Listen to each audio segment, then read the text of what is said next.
வணக்கம் அன்பு நேயர்களே. இது கதைகள் 360 யூடியூப் சேனல். இந்த சேனலுக்கு உங்கள் அனைவரையும் வரவேற்பதில் மகிழ்ச்சி. எழுத்தாளர் சுவாதிகா கணேசன் அவர்களின் கதைகளை ஆடியோ நாவலாக இந்த சேனலின் மூலம் கேட்டு மகிழுங்கள்.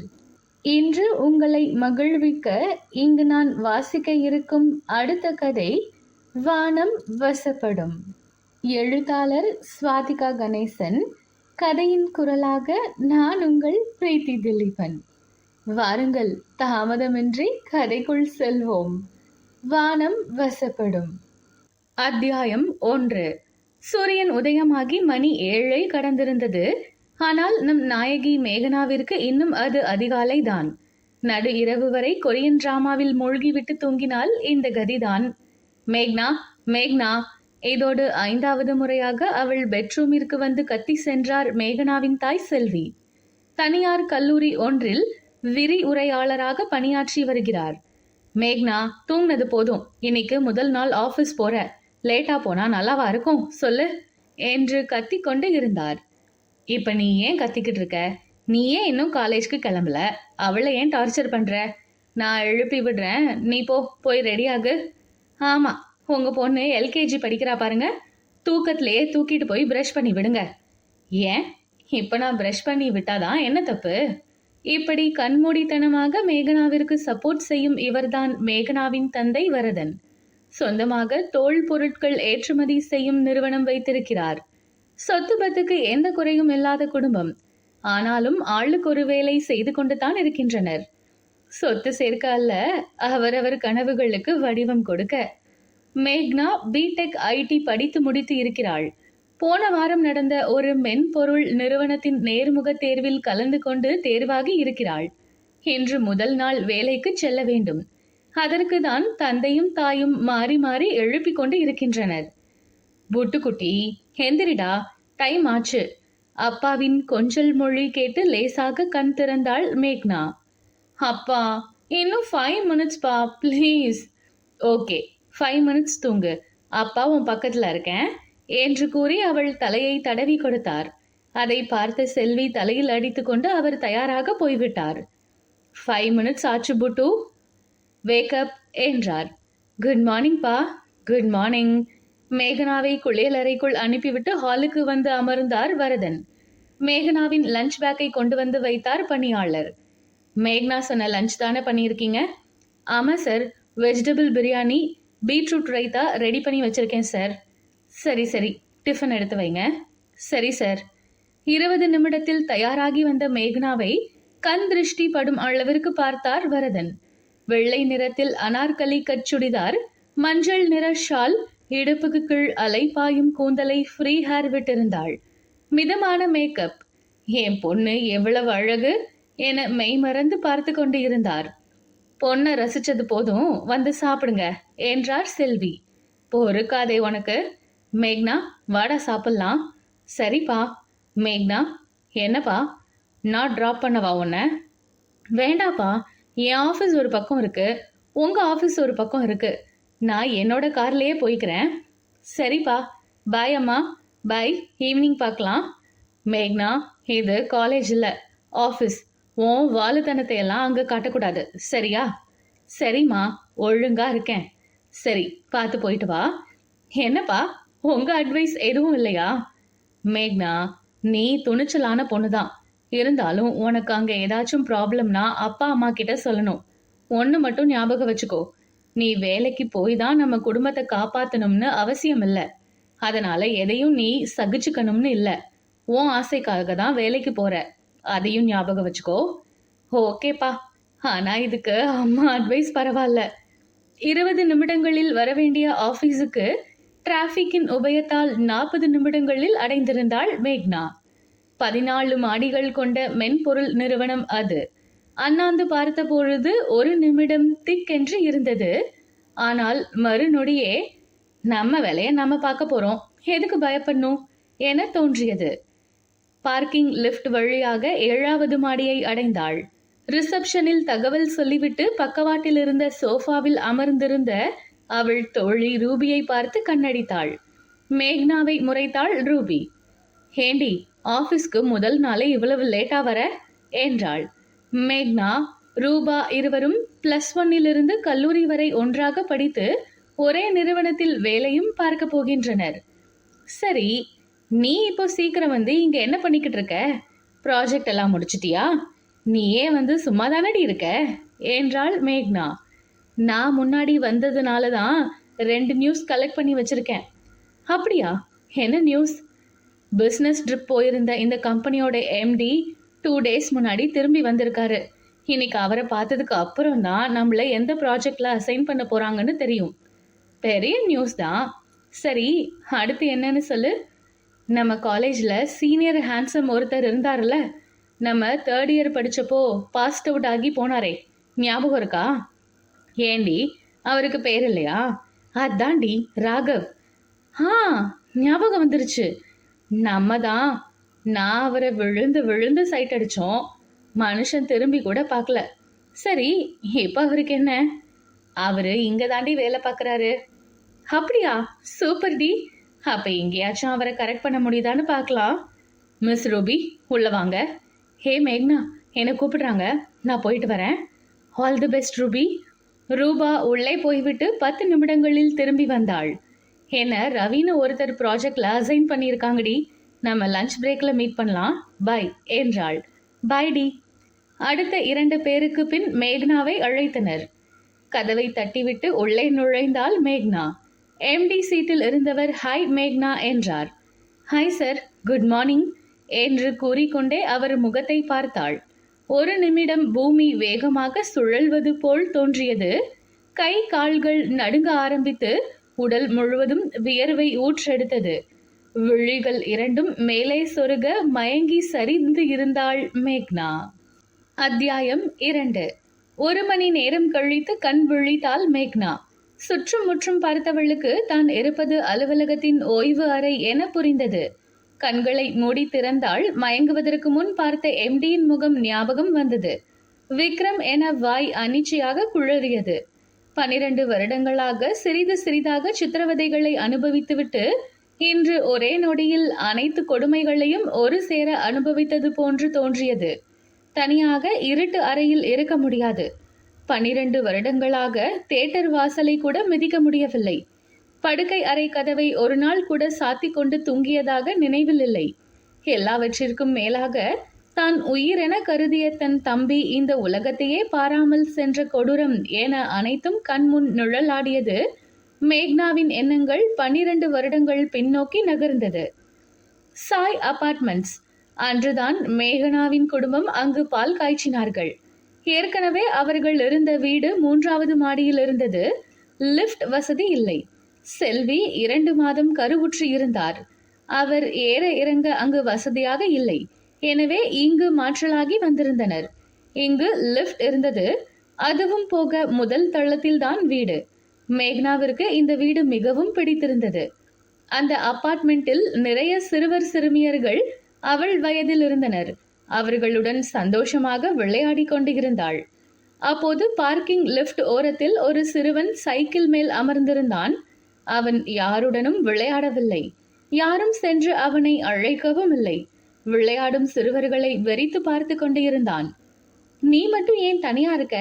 ஏன் கூட விளையாடவா என்று அழைத்தாள் மேக்னா. அவன் முகத்தில் எந்த சலனமும் இல்லை. அமைதியாக மேக்னாவை ஒரு முறை பார்த்துவிட்டு மாடிப்படியில் ஏறி மேலே சென்று விட்டான். சரியான சிடுமூஞ்சியா இருப்பான் போல என யோசித்துக் கொண்டு மேக்னாவும் அவன் பின்னால் சென்றாள். மேக்னா குடும்பம் குடி வந்த வீட்டிற்கு எதிர் வீட்டிற்குள் சென்று விட்டான் அவன்.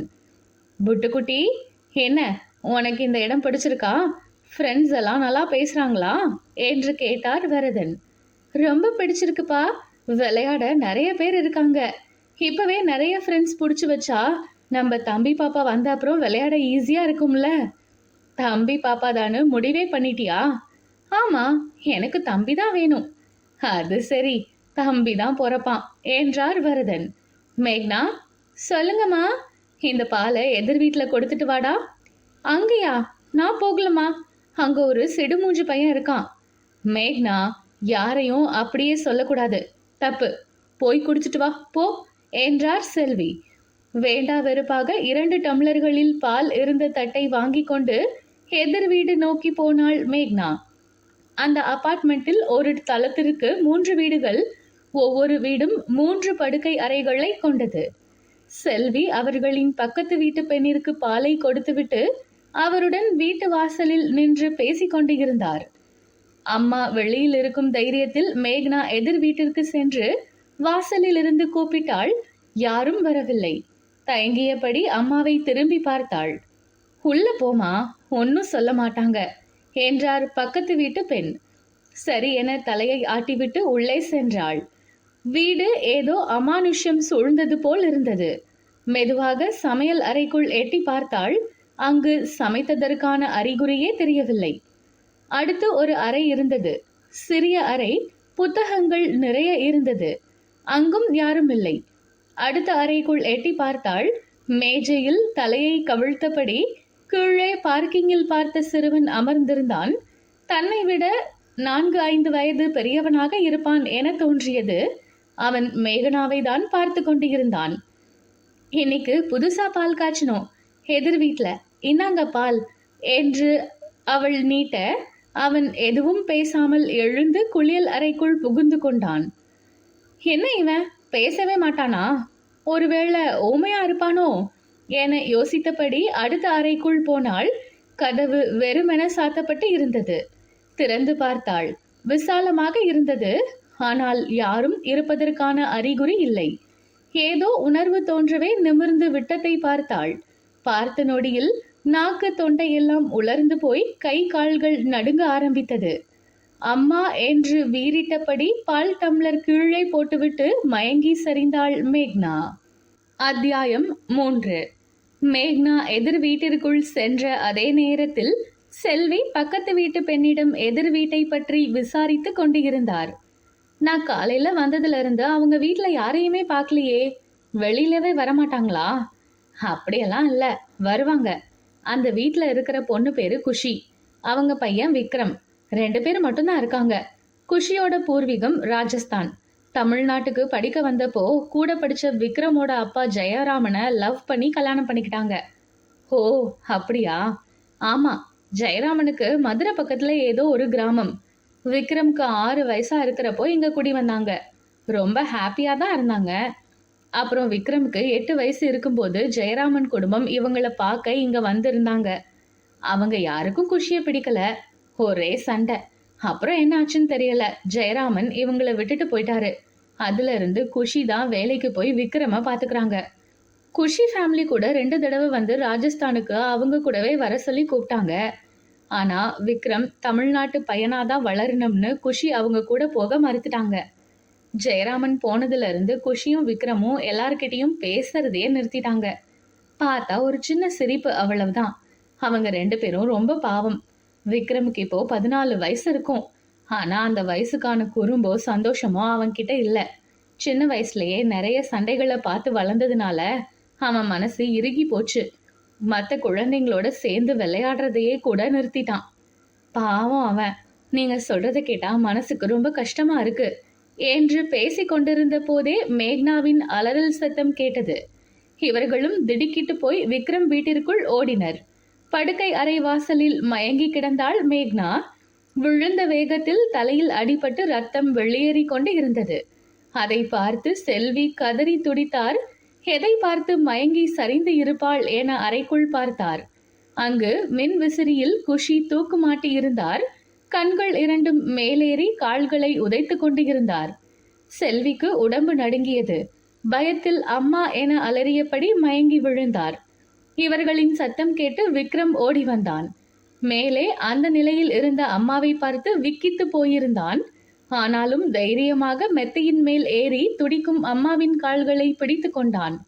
அதற்குள் எதிர் வீட்டு பெண் வரதனை அழைத்து வந்திருந்தார். உள்ளே வந்து மனைவி மற்றும் மகளின் கோலத்தை பார்த்து அதிர்ந்து போய்விட்டார். பின் ஒருவாறு இயல்புக்கு திரும்பி மின் விசிறியில் இருந்த கயிற்றை அறுத்துவிட்டு குஷியை கீழே இறக்கி மெத்தையில் கிடத்தினார். ஆம்புலன்ஸை வரவழைத்து மூவரையும் ஒரே ஹாஸ்பிட்டலில் அட்மிட் செய்தார். அதிர்ச்சியில்தான் ஆசையாக நேசித்த சிசு கலைந்து போனதில் ஏற்பட்ட துக்கம் தாழாமல் அழுது அரட்டி கொன்று இருந்தார் செல்வி. அவருக்கு ஆறுதல் சொல்ல முடியாமல் தவித்து போனார் வரதன். சரியான நேரத்தில் வந்து வரதன் கயிற்றை அறுத்து குஷியின் உயிரை காப்பாற்றி இருந்தார். கழுத்து பகுதியில் மட்டும் காயத்துடன் உயிர் பிழைத்தார் குஷி. விக்ரமிடம் பேசிய வரதன் ராஜஸ்தானில் இருக்கும் குஷியின் பெற்றோரிடம் பேசி தகவல் சொல்லிவிட்டார். அவர்கள் உடனே கிளம்பி வருவதாக தெரிவித்தனர். பக்கத்து வீட்டு பெண்ணை இவர்களுக்கு துணைக்கு வைத்துவிட்டு வேறு ஏரியாவில் அவசர அவசரமாக ஒரு வீட்டை பிடித்து பொருட்களை அங்கு வைக்க ஏற்பாடு செய்திருந்தார் வரதன். மேக்னா கண் விழிக்கும் வரை அந்த அறையில்தான் விக்ரமும் இருந்தான்.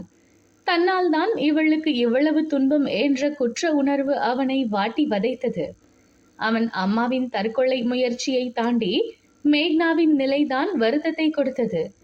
அந்த வயதில் அது எது மாதிரியான உணர்வு என விக்ரமுக்கு புரியவில்லை. தன்னை முதலாக அழைத்த தன்னுடன் பேசிய தேவதை, அவள் மான்குட்டி போல துள்ளி திரிந்தவள் இப்படி தலையில் கட்டுடன் கிடப்பதை பார்த்தவனுக்கு இதயம் நொறுங்கி போனது. அவள் தன் அறைக்கு வந்தபோதே அவள் கொண்டு வந்த பாலை வாங்கி இருந்தால் அவளுக்கும் அவள் அம்மாவிற்கும் இந்த நிலை ஏற்பட்டு இருக்காதே என்று யோசித்தவனுக்கு கண்ணீர் ஆராய் பெருகியது. அதை பார்த்த வரதனுக்கு மனம் கரைந்து அவர்களை பற்றி பக்கத்து வீட்டு பெண்ணிடம் கேட்டு தெரிந்து வைத்திருந்தார். விக்ரம், வருத்தப்படாத, இதெல்லாம் நடக்கணும்னு இருந்திருக்கு. நீ எதுக்கும் காரணம் இல்ல. மேக்னா துணிச்சலான குழந்தை, அவளுக்கு எதுவும் ஆகாது. உன் தாத்தா வந்ததுக்கு அப்புறம் உன்னையும் உங்க அம்மாவையும் அவங்க கிட்ட ஒப்படைச்ச பின்னாடிதான் கிளம்புவேன், சரியா? கண்ணீருடன் சரி என தலையை ஆட்டினான் விக்ரம். எவ்வளவு நல்லவர்களாக இருக்கின்றனர் என யோசித்த பொழுது தன் தவறை எண்ணி தன்னையே நொந்து கொண்டான். சிறு வயதில் அப்பா அம்மா சண்டை, பின் அவர்களின் பிரிவு, அம்மா கூடவே இருந்தும் உணர்ந்த தனிமை என அவன் மனம் கல்லாக இறுகி போயிருந்தது.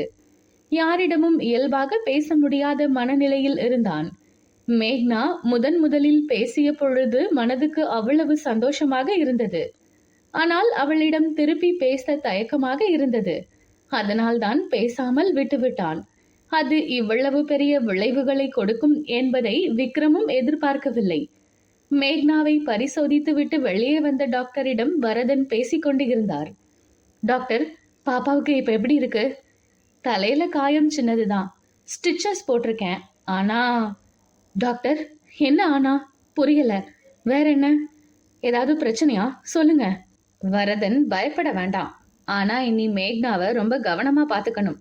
அதிக அதிர்ச்சியால மனசளவுல ரொம்ப பாதிக்கப்பட்டிருக்காங்க. இனி சின்ன சின்ன விஷயங்களுக்கு கூட ரொம்ப பயப்படுவாங்க. ரொம்ப கேர்ஃபுல்லா பாத்துக்கணும், இல்லனா ரொம்ப டேஞ்சர். சைக்காட்ரிஸ்ட் உங்களுக்கு விரிவா எல்லாம் சொல்வாங்க. Okay, take care. டாக்டர் பேசியதை கதவுக்கு பின்னால் இருந்து கேட்டுக்கொண்டிருந்த விக்ரம் நொறுங்கி போய்விட்டான். அத்தியாயம் 4. டாக்டர் பேசியதை கேட்டு நொறுங்கி போய்விட்டான் விக்ரம். வேகமாக வந்து வரதனை கட்டி கொண்டு அழுதான். சார், ரொம்ப சாரி சார், என்னாலதான் இப்படியெல்லாம் ஆச்சு. அச்சோ விக்ரம், அழுகாதப்பா. உனக்கு மட்டும் தெரியுமா என்ன இப்படி நடக்கும்னு? மேக்னாவுக்கு எதுவும் ஆகாது. நான் கவனமா பார்த்துப்பேன். நீ அழுகாத. உன் கண்ணையெல்லாம் எப்படி வீங்கி இருக்கு பாரு என அவனை தேற்றினார் வரதன். என்னதான் விக்ரமுக்கு ஆறுதல் சொன்னாலும் மனதிற்குள் இனி தம்பி வரப்போவது இல்லை என மேகனாவிற்கு தெரிந்தால் என்ன நடக்கும் என குமைந்து கொண்டு இருந்தார். ஆனால் இனி எதையும் மாற்ற முடியாது என்பதால் நடப்பது நடக்கட்டும் என அமைதியாகிவிட்டார். குஷி யாரிடமும் பேசவில்லை. தீவிர மன அழுத்தத்தில் இருந்தார். விக்ரமிடம் மட்டும் ஓரிரு வார்த்தைகள் பேசினார். நடந்தவைகளை தெரிந்து கொண்டு செல்வியை அழைத்து மன்னிப்பு கோரினார். விக்ரம் மேக்னாவின் அறையில் தான் இருந்தான். அவள் கண் விழிக்கும் நேரம் மட்டும் ஓடி ஒளிந்து கொள்வான். 2 நாட்கள் கடந்திருந்தது. மேக்னாவையும் குஷியையும் அன்று டிஸ்சார்ஜ் செய்வதாக கூறியிருந்தனர். மேக்னாவின் அறைக்குள் நுழைந்தார் வரதன். தலையில் கட்டுடன் சோர்வாக அமர்ந்திருந்தாள். மேக்னா, அப்பா, இப்போ வழி பரவாயில்லையாமா? பரவாயில்ல. அம்மா இங்க? அம்மா வெளியில தான் இருக்காங்க. சரிப்பா, அம்மா நல்லா இருக்காங்களா? ஏன்னா நான் விழுகிறப்போ அம்மா ஓடி வந்ததை பார்த்தேன். அம்மாவுக்கு ஒன்றும் பிரச்சனை இல்லைல்லப்பா? ஏமா, என்னாச்சு? ஏன் அப்படி கேட்குற? இல்லப்பா, அம்மா பார்க்கறதுக்கு நேற்று ரொம்ப டயர்டா இருந்தாங்க. அம்மாவுக்கு உடம்பு எதுவும் சரியில்லையாப்பா? மேக்னா, எப்ப இருந்தாலும் நீ இதை தெரிஞ்சுக்க தான் வேணும். அதனால சொல்றேன். தம்பி பாப்பா இனிமே வரமாட்டாமா? உனக்கு ஏத்துக்க கஷ்டமா தான் இருக்கும். மனசை தேத்திக்கோ பாப்பா என்று வரதன் பேசிக்கொண்டே இருந்தார். மேக்னாவிடம் எந்த சலனமும் இல்லை. ஜன்னலை வெறித்து பார்த்து கொண்டு அமர்ந்திருந்தாள். வரதனை சற்று பயந்து விட்டார். மேக்னா, மேக்னா என அவளை உலுக்கினார். எல்லாம் அவனாலதான்ப்பா. என் தம்பி எனக்கு கிடைக்காம போனதுக்கு அவன்தாப்பா காரணம். அவனை எனக்கு பிடிக்கவே இல்லை என்று கூறிவிட்டு முகத்தை மூடி அழுதாள். வரதன் திகைத்து போய்விட்டார். யார பாப்பா சொல்ற? அதான் அந்த ரூம்ல இருந்தானே, அவன் மட்டும் வந்து என்கிட்ட பாலை வாங்கி இருந்தா நான் அடுத்த ரூமுக்கு போயிருக்க மாட்டேன்பா. இவ்வளவு பிரச்சனை நடந்திருக்காதுப்பா. வரதனுக்கு புரிந்தது விக்ரமை தான் சொல்கிறாள் என்று. விக்ரமின் நிலைமை ஏற்கனவே அவருக்கு தெரிந்ததினால் மேக்னாவிடம் விக்ரமை விட்டு கொடுக்காமல் பேசினார். அப்படி இல்ல பாப்பா, அவனுக்கும் அடுத்து என்ன நடக்க போகுதுன்னு தெரியாது தானே. அப்பா, நீங்க ஏன் அவனுக்கு இப்படி சப்போர்ட் பண்றீங்க? அவன் ஒரு திமிரு பிடிச்சவன், சிடுமூஞ்சி பாவன். சரி சரி, நான் அவனுக்கு இனி சப்போர்ட் பண்ணல, நீ கோவப்படாத.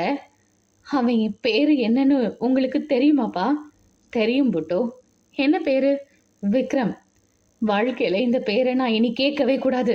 இந்த உலகத்திலே எனக்கு பிடிக்காத ஒருத்தன் இருந்தானா அது அவன்தான் என்று கூறிவிட்டு வரதன் மேல் சாய்ந்து அழுதாள். செல்ல மகளின் அழுகையை கட்டுப்படுத்த முடியாமல் தவித்து போனார் வரதன். இவை அனைத்தையும் அறையின் வாசலில் நின்று கேட்டுக்கொண்டிருந்தான் விக்ரம். மௌனமாக விழிகளிலிருந்து கண்ணீர் வெளியேறி கொண்டிருந்தது. அனைவரும் ஒதுக்கிய போது தன்னிடம் வந்து பேசிய தேவதை அவள். 2 நாட்கள் போயிருந்தாள். அவனே அவளிடம் பேசியிருப்பான். அதற்குள் அனைத்தும் நடந்து முடிந்து விட்டது. இந்த உலகத்திலேயே உனக்கு யாரை பிடிக்கும் என்று அவனை கேட்டால் மேக்னாதான் என்பான். ஆனால் அவள் அதற்கு நேர்மாறாக பேசுகிறாள். என்ன மாதிரியான உணர்வு என புரியவில்லை. ஆனால் வாழ்நாளில் மேக்னாவுடன் இருந்தால் மட்டுமே மகிழ்ச்சி, அது மட்டும் புரிந்தது. ராஜஸ்தானிலிருந்து குஷியின் குடும்பமே வந்திருந்தது. வரதன் தான் அனைவரிடமும் பேசி சூழ்நிலையை விளக்கியிருந்தார். அவர்கள் குஷியையும் விக்ரமையும் ராஜஸ்தானுக்கு அழைத்து செல்வதாக கூறினர். குஷிக்கும் வேறு வழி இல்லாததால் ஒப்புக்கொண்டார். விக்ரமுக்கு மேக்னாவின் கண்களில் படாமல் எங்காவது போய்விட்டால் போதும் என்று இருந்தது. அவளை எங்காவது பார்த்துவிட்டால் மிச்சமிருக்கும் அவள் நிம்மதியும் பறி போய்விடுமோ என்று யோசித்தான். கிளம்புவதற்கு முன் வரதனை தனியாக சந்தித்தான். சார், உங்களை நான் என்னைக்குமே மறக்க மாட்டேன். என்னால உங்க குடும்பத்துல இவ்வளவு விபரீதம் நடந்தும் கூட நீங்க எனக்கு தான் ஆதரவா இருக்கீங்க. ரொம்ப நன்றி சார். விக்ரம், இந்த வயசுல நீ இவ்வளவு பக்குவமா பேசுறனா நீ அந்த அளவுக்கு கஷ்டத்தை அனுபவிச்சு இருப்பேன்னு எனக்கு புரியுது. உன்னை விட உன் அம்மா மன அழுத்தத்துல இருக்காங்க. அவங்கள நல்லா பாத்துக்கோ. தமிழ்நாட்டுல உனக்கு ஒரு குடும்பம் இருக்குன்னு நினைச்சுக்கோ. எப்ப வேணா நீ இங்க வரலாம். மேக்னா பேசினத பெருசா எடுத்துக்க வேணாம். அவ சின்ன பொண்ணு, சீக்கிரம் மறந்துடுவா, சரியா? இல்ல சார், மேக்னாவால எதையும் மறக்க முடியாது. அவ மனசுல பட்டது ரொம்ப ஆழமான காயம். முடிஞ்சா அவகிட்ட நான் மன்னிப்பு கேட்டதா சொல்லுங்க, அதுவே போதும். நான் தமிழ்நாட்டுக்கு இனி திரும்பி வருவேனான்னு தெரியல. அப்படி வந்தா உங்களை வந்து பார்க்காம போக மாட்டேன். சரி விக்ரம், மனசை போட்டு குழப்பிக்காத. உன் கவனம் எல்லாம் படிப்புல தான் இருக்கணும். படிப்பு தான் எல்லாத்தையும் மாத்தும், சரியா? சரிங்க சார், போயிட்டு வரேன். சரிப்பா. நிகழ்காலம். விக்ரம் வரதன் இடையே நடந்த உரையாடல்கள் எதுவும் மேக்னாவிற்கு தெரியாது. விக்ரமை பற்றி தெரிந்து கொள்ளவும் மேக்னா விரும்பவில்லை.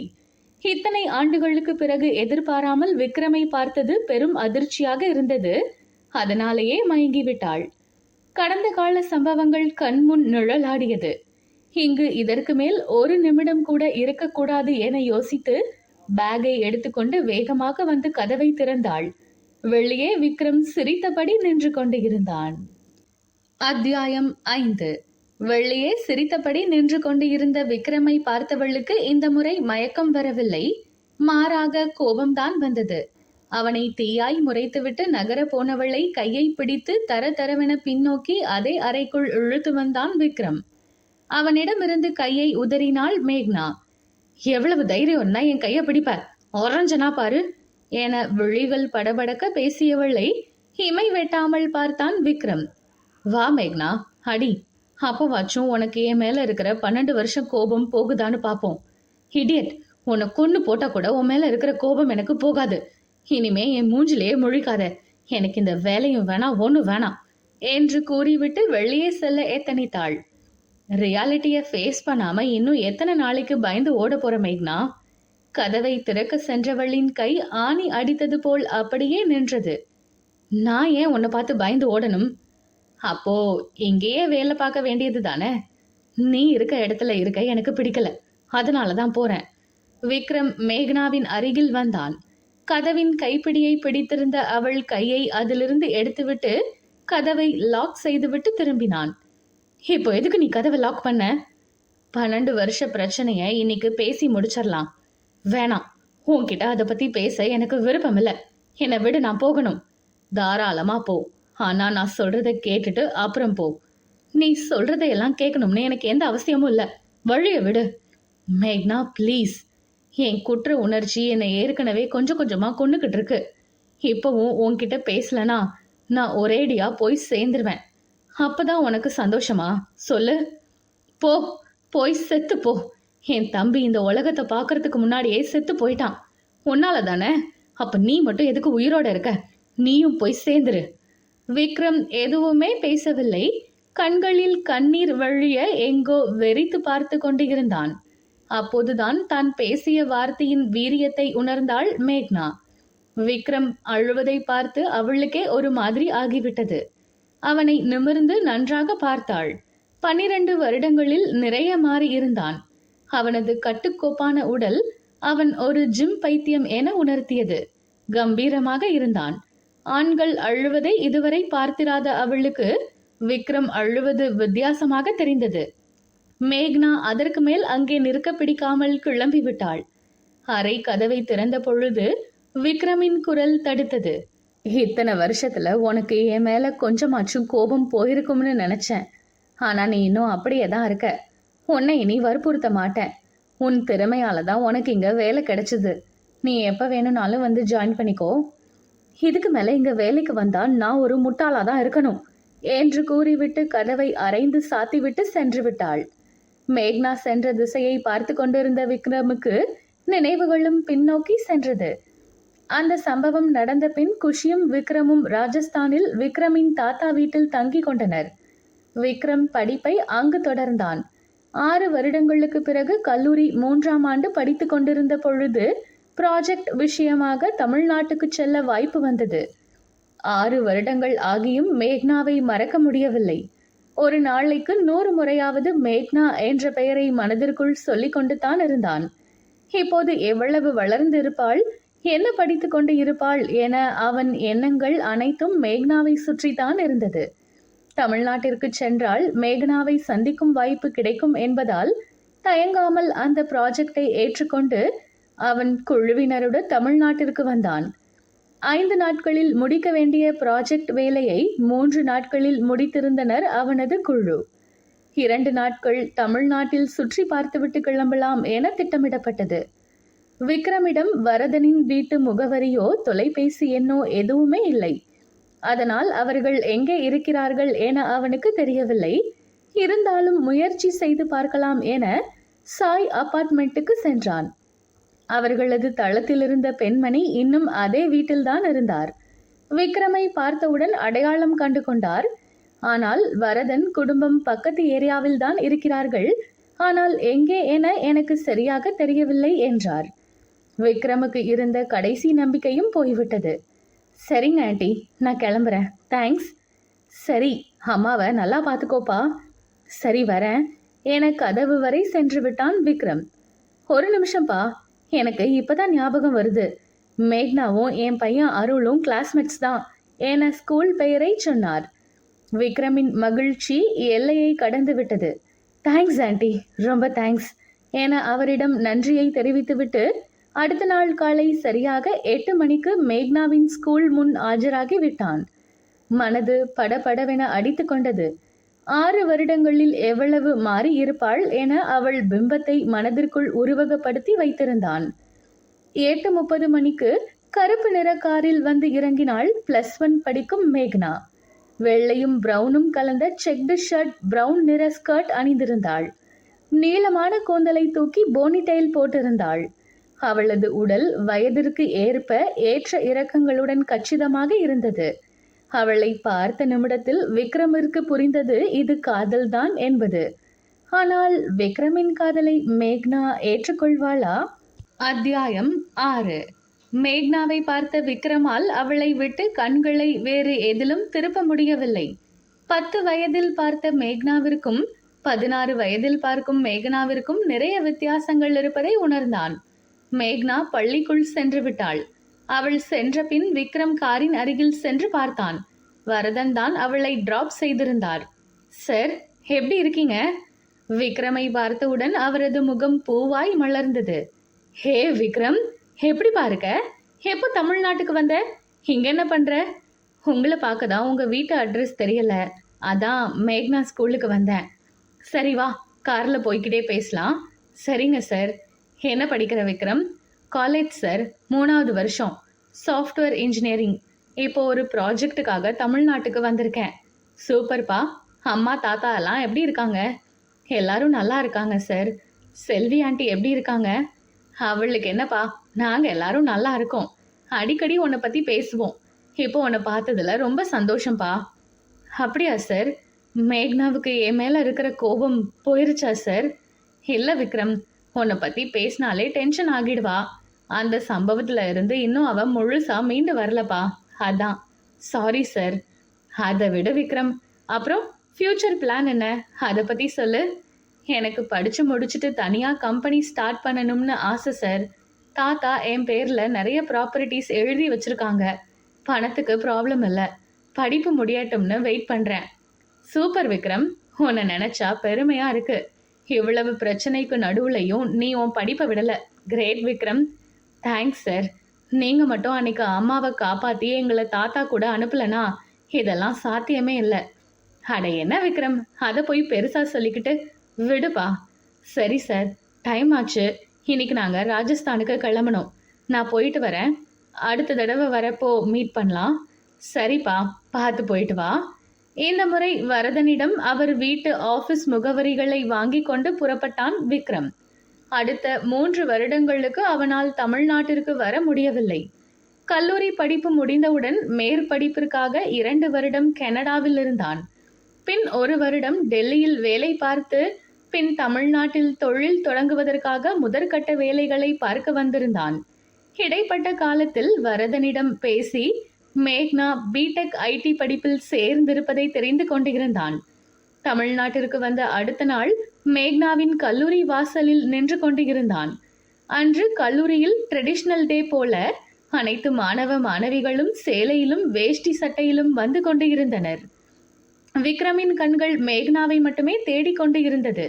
அதிக நேரம் காக்க வைக்காமல் ஸ்கூட்டியில் வந்தால் அவன் தேவதை. கருநீல கலர் பட்டு வண்ண சேலையில் வண்டியில் வந்தவளை பார்த்தவனுக்கு ஓடி சென்று அவளை அப்படியே அள்ளி அணைக்க வேண்டும் போல் இருந்தது.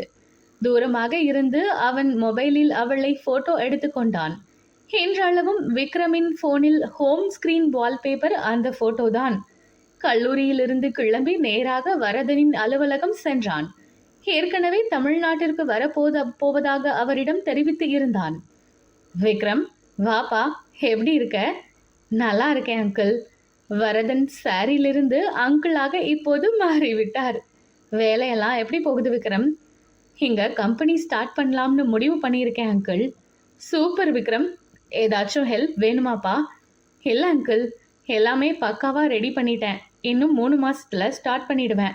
ரொம்ப சந்தோஷம் விக்ரம். அப்புறம் வீட்டில் அம்மா தாத்தா எல்லாம் எப்படி இருக்காங்க? தாத்தா நல்லா இருக்காங்க சார். அம்மாவுக்கு தான் அடிக்கடி உடம்பு சரியில்லாமல் போகுது. ஓ அப்படியா? ஹாஸ்பிட்டல் எல்லாம் போகிறாங்களா? ட்ரீட்மெண்ட் எல்லாம் எடுத்துக்கிட்டு தான் சார் இருக்கோம். ஆனாலும் அவங்களுக்கு என்ன தனியாக விட்டுட்டு போயிடுவோமோ அப்படிங்கிற பயம் அதிகமாகவே இருக்குது. அடிக்கடி என் கல்யாணத்தை பற்றி வேற பேசிக்கிட்டே இருக்காங்க. அப்படியா? பேசாமல் கல்யாணம் பண்ணிக்க வேண்டியது தானே விக்ரம்? அதுக்குள்ளேயா அங்கிள்?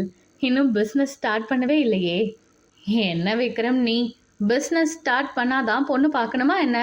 நான்லாம் வேலை கிடைக்கிறதுக்கு முன்னாடியே செல்வியை லவ் பண்ணி கல்யாணம் பண்ணிக்கிட்டேன். அதுக்கப்புறம் தான் வேலையிலேயே சேர்ந்தேன். இப்போ கம்பெனி ஆரம்பித்து நல்லா தானே இருக்கேன். நீ ஆல்ரெடி நல்லா படிச்சிருக்க, நல்ல வேலையிலேயும் இருந்திருக்க. புதுசா கம்பெனி ஆரம்பிக்கிறதுக்கான முயற்சியிலயும் இருக்க. உனக்கு எவன் பொண்ணு கொடுக்க மாட்டேன்னு சொல்லுவான்? அம்மா ஆசைக்காக பண்ணிக்க வேண்டியது தானே? இல்ல வேற யாரையாவது லவ் எதுவும் பண்றியா? விக்ரம் தலையை குனிந்து கொண்டு அமர்ந்திருந்தான். நலம் விரும்பியான வரதனிடம் பொய் சொல்ல முடியும் என்று தோன்றவில்லை. என்ன விக்ரம், அமைதியா இருக்க?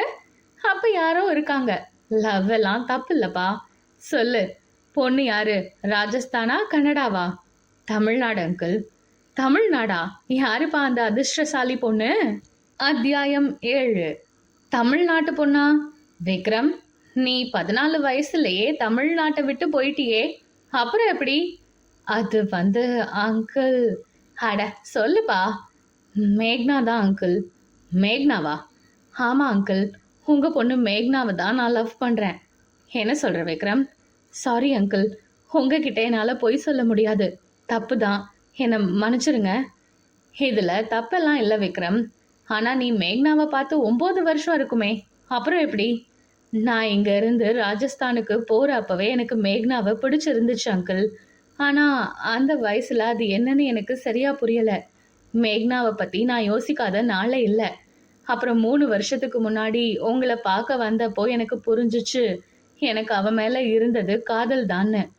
இன்னைக்கு கூட காலேஜ்க்கு போய் மேக்னாவுக்கு தெரியாமல் அவளை பார்த்துட்டு தான் வந்தேன். எனக்கு மேக்னாவை ரொம்ப பிடிச்சிருக்கு. அவள் இல்லாமல் வாழ முடியும்னு எனக்கு தோணலை. விக்ரம், நீ சொல்கிறதெல்லாம் கேட்டால் ஏதோ கனவுல வர மாதிரி இருக்கு. அங்கிள், மேக்னா யாரையாச்சும் லவ் பண்ணுறாளா? இல்லை நீங்கள் ஏதாவது அவளுக்கு ஃபிக்ஸ் பண்ணி வச்சுருக்கீங்களா? எதுவும் இல்லை விக்ரம். எதுவாக இருந்தாலும் அது மேக்னா விருப்பத்தை பொறுத்து தான். அவள் இப்போ தான் 3வது வருஷம் காலேஜ் போகிறா. இன்னும் 1 வருஷம் படிப்பு இருக்கு.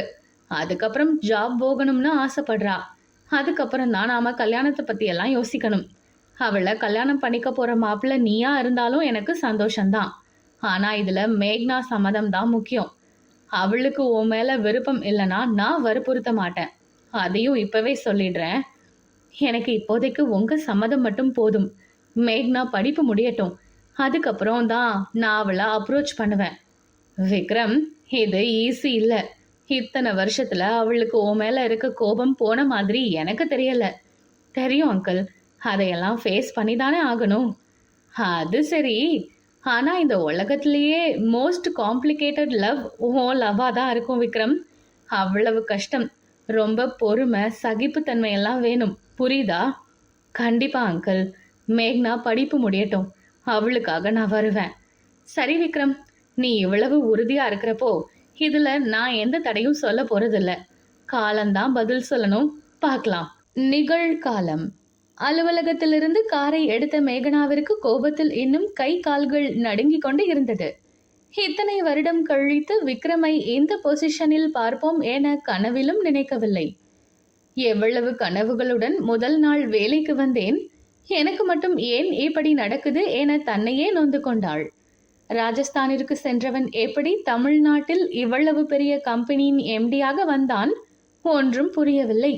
இன்று கதவை அடைத்து கொண்டு பேசுபவன் அன்று பேசியிருந்தால் இவ்வளவு விபரீதங்கள் நடந்து இருக்காதே. அறிவு கெட்டவன், எரும மாடு மாதிரி வளர்ந்துருக்கான். லூசு பையன், என் கைய வேற பிடிக்கிறான். இவனை இனி எங்கேயாச்சும் பார்த்தா ஒரு வழி பண்ணிரணும். யோசித்து கொண்டே வீட்டை அடைந்தாள். வரதன், செல்வி இருவரும் குழப்பத்துடன் பார்த்தனர். உச்சக்கட்ட கோபத்தில் இருக்கிறாள் என்பது முகத்தை பார்த்த பொழுது தெளிவாக தெரிந்தது. மேக்னா, என்னம்மா சீக்கிரமா ஆபீஸ் முடிஞ்சிருச்சா என்று கேட்டார் செல்வி. சோஃபாவில் குத்துக்காலிட்டு அமர்ந்து முகத்தை மூடிக்கொண்டாள் மேக்னா. புட்டுக்கண்ணா, அம்மா கேக்குறாங்கல்ல, பதில் சொல்லுடா. என்னாச்சு? ஏதாச்சும் பிரச்சனையா? நிமிர்ந்து அப்பாவை பார்த்தாள். கண்ணீர் தாரை தாரையாக வடிந்து கொண்டு இருந்தது. என்ன ஆச்சு என்று இருவரும் பதறிவிட்டனர். அப்பா, நான் வேலைக்கு போன கம்பெனியோட எம்டி யாருன்னு தெரியுமா? எம்டியா? யாருமா அது? எனக்கு தெரியலையே. எம்டி யாரா இருந்தா உனக்கு என்ன? அதுக்கு ஏன் நீ அழுகுற? அம்மா, புரியாம பேசாத. எம்டி அவமா, அந்த விக்ரம்.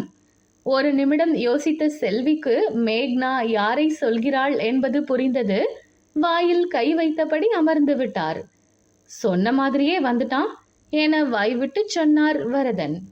அத்தியாயம் 8. சொன்ன மாதிரியே வந்துட்டான், என்று சொன்ன வரதனை செல்வியும் மேகனாவும் குழப்பத்துடன் பார்த்தனர். என்னப்பா சொல்றீங்க?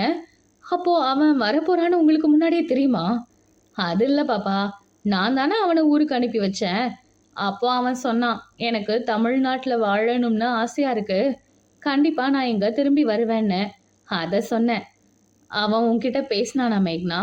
ஆமாமா, அவன் சொல்றான், எத்தனை நாள் என்னை பார்த்து பயந்து ஓட போற, ரியாலிட்டிய ஃபேஸ் பண்ணுன்னு.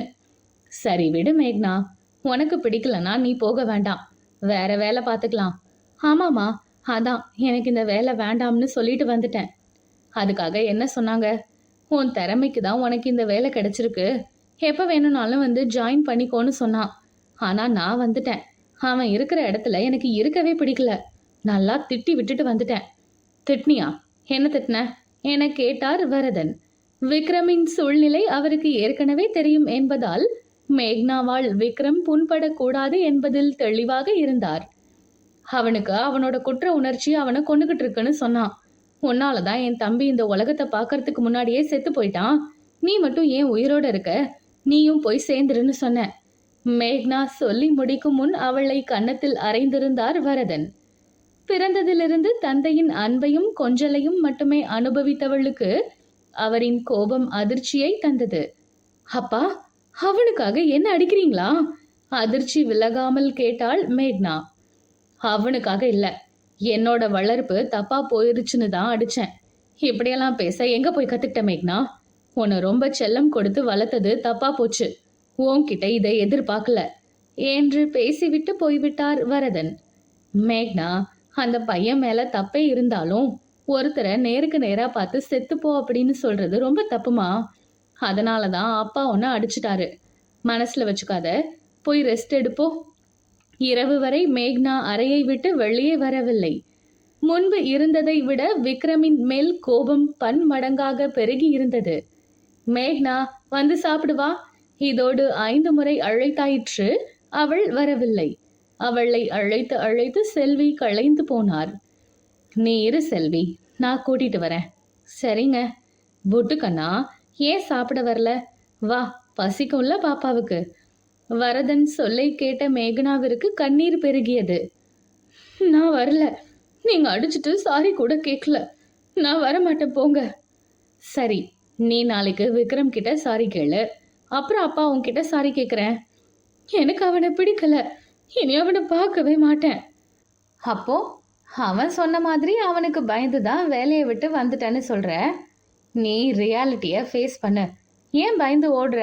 அது ஓன் திறமைக்கு கிடைச்ச வேலை தானே, அவனால ஒன்றும் கிடைக்கலையே. மேக்னா அமைதியாக இருந்தால் சட்டென சம்மதம் சொல்ல அவளுக்கு மனது வரவில்லை. மேக்னா, சொல்லுங்கப்பா, உனக்கு கிடைச்ச மாதிரி நல்ல பேரண்ட்ஸ் விக்ரமுக்கு கிடைக்கலமா? அவன் குழந்தை பருவம் எல்லாம் கஷ்டத்துல தான் போயிருக்கு. அவன் பாவம் இல்லையா? அவன் இடத்துல வேற யாரு இருந்திருந்தாலும் வழி மாறி போயிருப்பாங்க. ஆனா விக்ரம் அப்படி இல்ல. அவனுக்கு ஒரு குறிக்கோளோட படிச்சு இப்போ ஒரு கம்பெனிக்கு எம்டியா இருக்கான். நம்ம இன்னும் அவனோட சின்ன வயசை பத்தி தப்பா பேசுறது சரியில்லடா. வரதன் பேச பேச மேக்னாவிற்கு விக்ரமின் துயரங்கள் புரிந்தது. 10 வயதில் இல்லாத பக்குவம் இப்பொழுது இருந்தது. சரிப்பா, நான் நாளைக்கு அங்கேயே வேலைக்கு போறேன். சூப்பர் புட்டு, சரி வா சாப்பிடலாம். வேலைக்கு செல்வதே அவனால் அப்பாவிடம் வாங்கிய அறைக்கு அவனை பழி வாங்கத்தான். மேக்னா விக்ரமை பழி வாங்குவாளா, இல்லை விக்ரமிடம் மனதை பறி கொடுப்பாளா? எதிர்வரும் பாகங்களில் காண்போம். அத்தியாயம் 9. காலை 8 மணிக்கு அலுவலகத்திற்குள் நுழைந்த விக்ரமின் காரை விசித்திரமாக பார்த்திருந்தனர் காவலாளிகள். ஏதோ முக்கியமான வேலை போல் அதான் சீக்கிரம் வந்து இருப்பார் என தங்களுக்குள் பேசிக்கொண்டனர். தனது அறைக்குள் வந்த விக்ரம் கைகளை பரபரவென தேய்த்து கொண்டான். மனம் முழுவதும் மகிழ்ச்சியில் நிறைந்திருந்தது. முதல் நாள் இரவே வரதனிடம் பேசி மேக்னா இன்று வேலைக்கு வருவதை உறுதி செய்து இருந்தான். யாருக்காக அம்மாவை விட்டு தாத்தாவை விட்டு பழகிய நண்பர்களை விட்டு இவ்வளவு தொலைவில் வந்து கம்பெனி ஆரம்பித்தானோ அவளுடன் பணிபுரிய போகிறான். நேற்று நடந்த சண்டையில் அவள் இனி வரமாட்டாள் என முடிவுக்கு வந்திருந்தான். இரவு வரதனிடம் பேசும் வரை அவன் பட்ட வேதனைக்கு அளவே இல்லை. பட்ட கஷ்டங்கள் அனைத்தும் வீணாகி விடுமோ என பயந்து போனான். ஆனால் இப்பொழுது கவலை இல்லை. அவன் மனம் கவர்ந்தவள் வருகிறாள். விக்ரமின் குடும்பத்தினருக்கு விக்ரம் மேக்னாவை விரும்புவது தெரியும். அதனால் இப்போதைக்கு அவர்கள் திருமணத்திற்கு வற்புறுத்த மாட்டார்கள். எது எப்படியோ விரைவில் மேக்னாவிடம் தன் காதலை சொல்ல வேண்டும். 12 வருட ஏக்கத்தை அவளுடன் பேசி தீர்த்து கொள்ள வேண்டும். அவள் கையை பிடித்துக்கொண்டு இந்த ஊரையே வலம் வர வேண்டும். இந்த எண்ணங்களை கொண்டு ஒரு பெரிய மனக்கோட்டையை கட்டி வைத்திருந்தான் விக்ரம். சிசிடிவியில் அலுவலகத்தின் 7வது தள நுழைவு வாயிலேயே பார்த்து கொண்டு இருந்தான். அவன் நேரத்தை மேலும் வீணடிக்காமல் அவன் கோட்டையின் இளவரசி அவள் தோழியுடன் வருவது தெரிந்தது. விக்ரமுக்கு மேக்னாவை சிறிது நாட்கள் சீண்டி விளையாடிவிட்டு அதன் பின் தன் காதலை சொல்லலாம் என முடிவு செய்திருந்தான். சிறு வயதில் அவளுடன் விளையாட முடியாமல் போய்விட்டது அல்லவா? மேக்னா நேராக அவன் அறைக்கு வருவது தெரிந்தது. அவசரமாக வேலை பார்ப்பது போல் முகத்தை வைத்து கொண்டான். May come in? எஸ். வாங்க மேடம். முட்டாளுங்க தான் வேலைக்கு வருவாங்கன்னு சொன்னீங்க, என்ன நீங்க வந்திருக்கீங்க? உள்ளே எரிச்சல் மண்டினாலும் முகத்தை சிரிப்பது போல் வைத்து கொண்டாள் மேக்னா. யோசிச்சு பார்த்தேன், என்னோட கெரியருக்கு இந்த கம்பெனி சூட் ஆகும்னு தோணுச்சு, அதான் வந்துட்டேன். எனக்கு எந்த டீம் அலர்ட் பண்ணியாச்சா? அப்படியெல்லாம் வேற எவன் கூடயாவது உன்னை வேலை பார்க்க விட்டுடுவேனா என மனதிற்குள் சொல்லி கொண்டான் விக்ரம். சார், உங்ககிட்ட தான் பேசுறேன். ஆ நீங்க ஒன்று பண்ணுங்க. கம்ப்ளீட் ஆகி வர ப்ராஜெக்ட் எல்லாம் அனலைஸ் பண்ணணும். அப்புறம் ப்ராஜெக்ட் எக்ஸ்பிளைன் பண்ண போற அப்போ நாலேஜ் பர்சன் ஒருத்தர் எனக்கு வேணும். நீங்க அந்த ரோலை எடுத்து பண்ணுங்க, சரியா? மேக்னா பதில் எதுவும் சொல்லவில்லை. ஒருவேளை இந்த வேலை பிடிக்கலன்னு ஓடிடுவாளோ? ஓ நோ, இந்த மாதிரி ஒர்க் பண்ண யோசிக்காதீங்க. இதுல நிறைய லேர்ன் பண்ணலாம். இந்த ரோல் கூட growth இருக்க பொசிஷன் தான். Okay sir, no problem, I am ready. எவ்வளவு சீக்கிரம் ஒத்துக்கிட்டா? இதுல ஏதாவது உள்குத்து இருக்குமோ? நான் வேலை பார்க்க போற பொசிஷனா எனக்கு முக்கியம், உன்னை பழி வாங்கிறது தான் எனக்கு முக்கியம். இது மேக்னாவின் மைண்ட் வாய்ஸ். இருவரும் நேரில் பேசியதை விட மனதிற்குள் தான் அதிகம் பேசிக்கொண்டனர். ஒரு 1 ஹவருக்கு அப்புறம் ப்ராஜெக்ட் ஒர்க் எல்லாம் போய் பார்த்துட்டு வாங்க. நான் அதுக்குள்ள உங்களுக்கு டெஸ்க் அரேஞ்ச் பண்ண சொல்றேன். Okay sir. உதவியாளரை அழைத்து தனது அறையின் ஒரு பகுதியில் டெஸ்க் அமைக்க சொன்னான். அந்த தளத்தின் சிசிடிவி காட்சிகளை கொலாஜாக வைத்துக்கொண்டு மேக்னா செல்லும் இடமெல்லாம் பார்த்து கொண்டு இருந்தான். ஒவ்வொருவரிடமும் போய் பேசிக்கொண்டு இருந்தாள் மேக்னா. வேலை ஒரு புறம் குவிந்து போகவும் சிறிது நேரம் மேக்னாவை கவனிப்பதை விடுத்து வேலையில் கவனத்தை திருப்பினான். இருந்த வேளையில் நேரம் போனதே தெரியவில்லை. உதவியாளர் வந்து டெஸ்க் ரெடி என்று சொன்ன பின்னால் தான் மேக்னா சென்று 2 மணி நேரத்திற்கு மேலானதை உணர்ந்தான். என்ன பண்றா இன்னும் உள்ள வராம என யோசித்து சிசிடிவியில் பார்த்தான். அதில் மேக்னாவின் செயலை பார்த்தவனுக்கு கோபத்தில் முகம் சிவந்தது. மேஜையை ஆக்ரோஷமாக தட்டிவிட்டு எழுந்து வெளியே சென்றான். அத்தியாயம் 10. சிசிடிவியில் மேக்னாவை பார்த்தவனுக்கு கோபத்தில் முகம் சிவந்து போனது. வேகமாக வெளியில் சென்று மேக்னா இருக்கும் இடத்தை அடைந்தான். அங்கு மேக்னா, ராகவ், ரூபா மூவரும் அரட்டை அடித்துக் கொண்டு இருந்தனர். ராகவ் மேக்னாவின் இடது கையை பிடித்துக் கொண்டு இருந்தான். மேக்னா ராகவையும் ரூபாவையும் விளையாட்டாக அடித்து பேசிக் கொண்டு இருந்தாள். விக்ரம் வந்து நிற்பதை கூட கவனிக்காமல் மூவரும் மெய் மறந்து கல்லூரி கதைகளை பேசிக்கொண்டு இருந்தனர். விக்ரமுக்கு கண்கள் கோவை பழமாக சிவந்து போனது. மேக்னா என அவன் கத்தியதில் அவள் மட்டுமல்ல, அந்த தளத்தில் வேலை செய்து கொண்டு இருந்த அனைவருமே திடுக்கிட்டு போய் எழுந்தனர். விக்ரமை இதுவரை இதுபோல் தனது அறையை விட்டு வெளியே வந்து யாருடனும் பேசியது இல்லை. ஏதாவது தேவை என்றால் கூட சம்பந்தப்பட்ட நபரை தன் அறைக்குள் அழைத்து தன்மையாக பேசுவானே தவிர அவனது குரல் உயர்ந்து பார்த்திராதவர்கள் இன்று அவன் கத்தியதில் அதிர்ந்து போய் நின்றனர். மேக்னாவின் அருகில் சென்றான் விக்ரம். அவன் தோற்றத்தை பார்த்து மேக்னாவுக்கு பயமாக இருந்தது. இவனுக்கு இவ்வளவு கோபம் வருமா? தெரியாம போயிருச்சே. கடவுளே, வேலைக்கு வந்த முதல் நாளே இப்படி ஆகணும் என மனதிற்குள் யோசித்தாள். மேக்னா, சொல்லுங்க சார் என்றால் வார்த்தை முழுமையாக வரவில்லை, காத்துதான் வந்தது. இங்க என்ன பண்ற? உன்னை ப்ராஜெக்ட் ஒர்க்க தானே பார்க்க சொன்ன. இப்படி சிரிச்சு பேசி விளையாட சொல்லலையே. இல்ல சார், ராகவ் என் காலேஜ் சீனியர். அதான் பேசிக்கிட்டு இருந்தோம். திக்கி திணறி ஒரு வழியாக சொல்லி முடித்தாள். இதெல்லாம் ஆஃபீஸ் முடிஞ்சதுக்கு அப்புறம் வெளியில வச்சுக்கோங்க. மற்றவங்களுக்கு டிஸ்டர்ப் ஆகிற எந்த வேலையும் இங்க பண்ணக்கூடாது. புரியுதா? மூவரும் ஒரே மாதிரி தலையை ஆட்டினர். மேக்னா, உங்க டெஸ்க் ரெடி ஆயிடுச்சு, வாங்க. Okay sir. ராகவ் ரூபாவுக்கு சைகை மொழியில் பாய் சொல்லிவிட்டு விக்ரமுடன் சென்றாள். அறைக்கு வந்து கதவை சாத்தி விட்டான். என்ன மேக்னா அது? ஏன் இப்படி பிஹேவ் பண்ற? உன் திறமைக்கு கிடைச்ச வேலையை நீயே கெடுத்துக்காத. போய் ஒர்க்க பாருப்போ. சாரி சார், ரொம்ப நாள் கழிச்சு பார்த்தோம், அதான். இனி இப்படி பண்ண மாட்டேன். ஓகே. தனது இருக்கையில் அமர்ந்து வேலையை தொடங்கினாள். இப்ப நான் என்ன பண்ணிட்டேன்னு இவன் இவ்வளவு கோவப்படுறான்னு புரியலையே.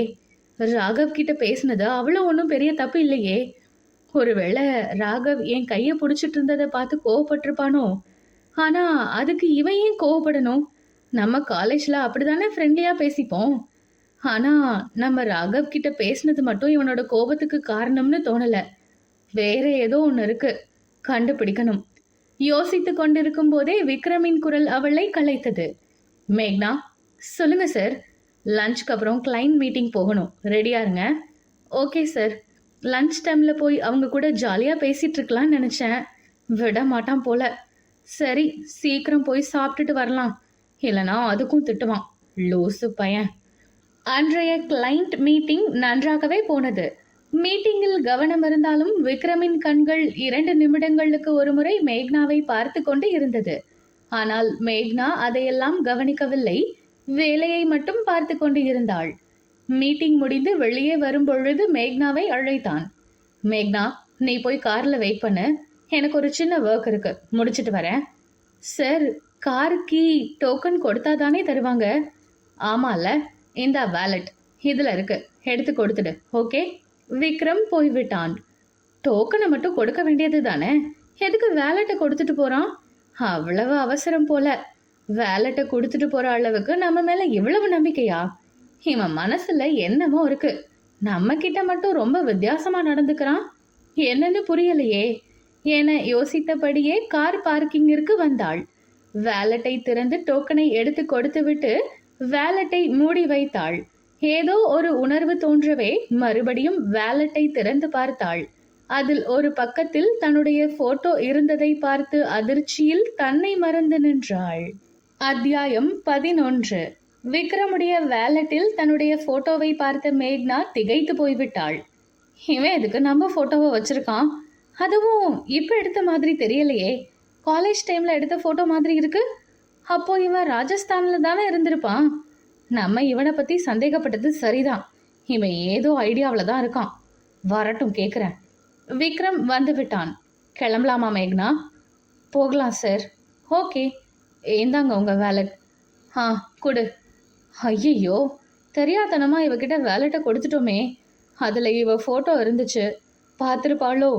விக்ரமுக்கு அப்பொழுதுதான் அது ஞாபகம் வந்தது. சரியான லூசு விக்ரம் நீ. இப்போ அதை பத்தி இவ கேட்டா என்ன பதில் சொல்றது? மேக்னா, வேலட்டை ஓப்பன் பண்ணியா? ஆமாம் சார், டோக்கன் எடுக்க பண்ணேன். ஓ, ஓகே. ஏன் சார்? இல்லை ஒன்றும் இல்லை. அதில் நீங்கள் வச்சிருக்கிறது ஏன் ஃபோட்டோ தானே? வசமாக மாட்டிக்கிட்டேனே, இப்போ என்ன சொல்கிறது? சொல்லுங்கள் சார், ஏன் ஃபோட்டோவை ஏன் நீங்கள் உங்கள் வேலட்டில் வச்சுருக்கீங்க? அது மேக்னா, அந்த ஃபோட்டோ எடுத்தப்போ நான் தமிழ்நாட்டுக்கு வந்திருந்தேன். உன் காலேஜ் வழியாக போயிட்டு இருந்தப்ப உன்னை பார்த்தேன், அதனால் ஃபோட்டோ எடுத்தேன். அதான் எதுக்குன்னு கேட்டேன் சார். சும்மா தான். சின்ன வயசில் என்கிட்ட யாரும் பேச மாட்டாங்க, நீ மட்டும்தான் பேசின. அதனால் உன் ஞாபகமாக இருக்கட்டும்னு வச்சுருக்கேன். அதுக்கு தானே, வேற ஒன்றும் இல்லைல்ல? வேற என்ன? ஒன்றும் இல்லையே. சரி சார், போகலாம். ஓகே. என்ன சண்டை போடுவான்னு திட்டுவான்னு பார்த்தா எதுவும் சொல்லலை. கடவுளே, என்ன பண்ண போகிறாளோ தெரியலையே. மேக்னா அதன் பின் எதுவும் பேசவில்லை. ஆஃபீஸ் வந்து சேரும் வரை விக்ரமை திரும்பி பார்க்கவும் இல்லை. அவளின் அமைதி விக்ரமுக்கு பயத்தை கொடுத்தது. எக்ஸாம் ரிசல்ட் அன்னைக்கு கூட இப்படி பயந்ததில்லையே, இப்போ ரொம்ப பயமா இருக்கே என மனதிற்குள் நடுங்கிக் கொண்டு இருந்தான். மேக்னா இவனை சட்டை செய்யவில்லை. அவள் டெஸ்கில் அமர்ந்து வேலையை பார்க்க ஆரம்பித்து விட்டாள். விக்ரம் வேலையையும் மேக்னாவையும் சேர்த்து பார்த்து கொண்டு இருந்தான். அவள் முகத்திலிருந்து எந்த ஒரு உணர்வையும் தெரிந்து கொள்ள முடியவில்லை. அலுவலக நேரம் முடிந்து அனைவரும் கிளம்பிக் கொண்டு இருந்தனர். ரூபா மேக்னாவை அழைத்து போக உள்ளே வந்தாள். மேக்னா, போகலாமா? உனக்கு ஒர்க் முடிஞ்சுதா ரூபி? ஃபினிஷ் மேக்னா, வா போகலாம். இல்லை ரூபி, நீ கிளம்பு, நான் வர லேட் ஆகும். அப்படியா? சரி, வெயிட் பண்ணுறேன், வா நம்ம சேர்ந்தே போகலாம். இல்லை, நீ கிளம்பு, எனக்கு ஒரு முக்கியமான வேலை இருக்கு, நான் முடிச்சுட்டு தான் கிளம்பணும், ரொம்ப லேட் ஆகும், நம்ம நாளைக்கு பார்க்கலாம். இவர்கள் உரையாடலை கேட்டுக்கொண்டிருந்த விக்ரமுக்கு ஒன்று மட்டும் தெளிவாக புரிந்தது. மேக்னா இன்று நம்மளை வச்சு செய்ய போகிறாள் என்று. ஆனால் அந்த பயத்தை வெளிப்படுத்தி கொள்ளாமல் வேலையில் கவனம் செலுத்துவது போல் நடித்து கொண்டு இருந்தான். ரூபா சென்று சிறிது நேரத்திற்கு பின் மேக்னா விக்ரமிடம் வந்தாள். சார், சொல்லுங்க மேக்னா, நீங்க இன்னும் கிளம்பலையா? உங்களுக்கு முக்கியமான ஒர்க் எதுவும் கொடுத்த மாதிரி எனக்கு ஞாபகம் இல்லையே. நீங்க ஒர்க் கொடுக்கல தான் சார், ஆனா எனக்கு இருக்கு. அப்படியா? என்ன ஒர்க்? என் போட்டோவை என்கிட்ட கொடுத்துருங்க சார். ஏன் வைத்திருக்கிறாய் என சண்டை போட்டால் கூட பரவாயில்லை, கொடுக்க சொல்லி கேட்கிறாளே என மனம் துடித்தது. ஏன் மேக்னா, அது என்கிட்டயே இருக்கட்டுமே. எதுக்கு சார்? முன்னாடி நான் உங்க கூட இல்லை, ஞாபகமா வச்சிருந்தீங்க. இப்போ நான் உங்க கூட தானே வேலை பார்க்குறேன். இப்போ எதுக்கு என் ஃபோட்டோ உங்ககிட்ட இருக்கணும்? தேவையில்லையே, என்கிட்ட கொடுத்துருங்க. இல்லை, முடியாது மேக்னா. சார், நான் நாளைக்கு வேற ஒருத்தரை மேரேஜ் பண்ணிக்க போகிற பொண்ணு. என் ஃபோட்டோ உங்ககிட்ட இருக்கிறத யாராச்சும் பார்த்தா தப்பாக நினைக்க மாட்டாங்களா சொல்லுங்க? அதனால கொடுத்துருங்க. மேக்னா பேசியதை கேட்ட விக்ரமின் மனம் ரணமாகி போனது. என்ன செய்வான் விக்ரம்? அடுத்த பாகத்தில் காண்போம். அத்தியாயம் 12. மேக்னா, அந்த ஃபோட்டோ என்கிட்ட 3 வருஷமா இருக்குது. இது வரைக்கும் யாரும் பார்த்ததில்ல. இனி யாருக்கிட்டையும் நான் காட்ட போறதும் இல்லை. அதனால நீங்க அதை நினைச்சு கவலைப்பட வேண்டாம். உங்ககிட்ட அந்த போட்டோவை கொடுக்குற ஐடியா எனக்கு இல்லை. இப்போ நீங்க கிளம்பலாம். சார், நான் உங்களை கிளம்ப சொன்னேன். நாளைக்கு பார்க்கலாம், கிளம்புங்க. ஓகே சார், நீங்க போட்டோவை கொடுக்க வேண்டாம். ஆனா நான் கேட்கறதுக்கு மட்டும் பதில் சொல்லுங்க. என்ன கேட்க போறீங்க? நீங்க என்ன லவ் பண்றீங்களா? திடீரென மேக்னா கேட்ட கேள்வியில் விக்ரம் தடுமாறி போனான். பதில் சொல்லுங்க சார்.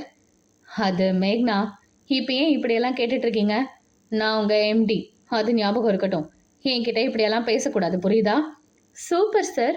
அப்போ இவ்வளவு பெரிய கம்பெனியோட எம்டி சாதாரண ஒரு எம்ப்ளாயி போட்டோவை அவரோட வேலட்ல ஏன் வச்சுக்கணும்னு சொல்லுங்க.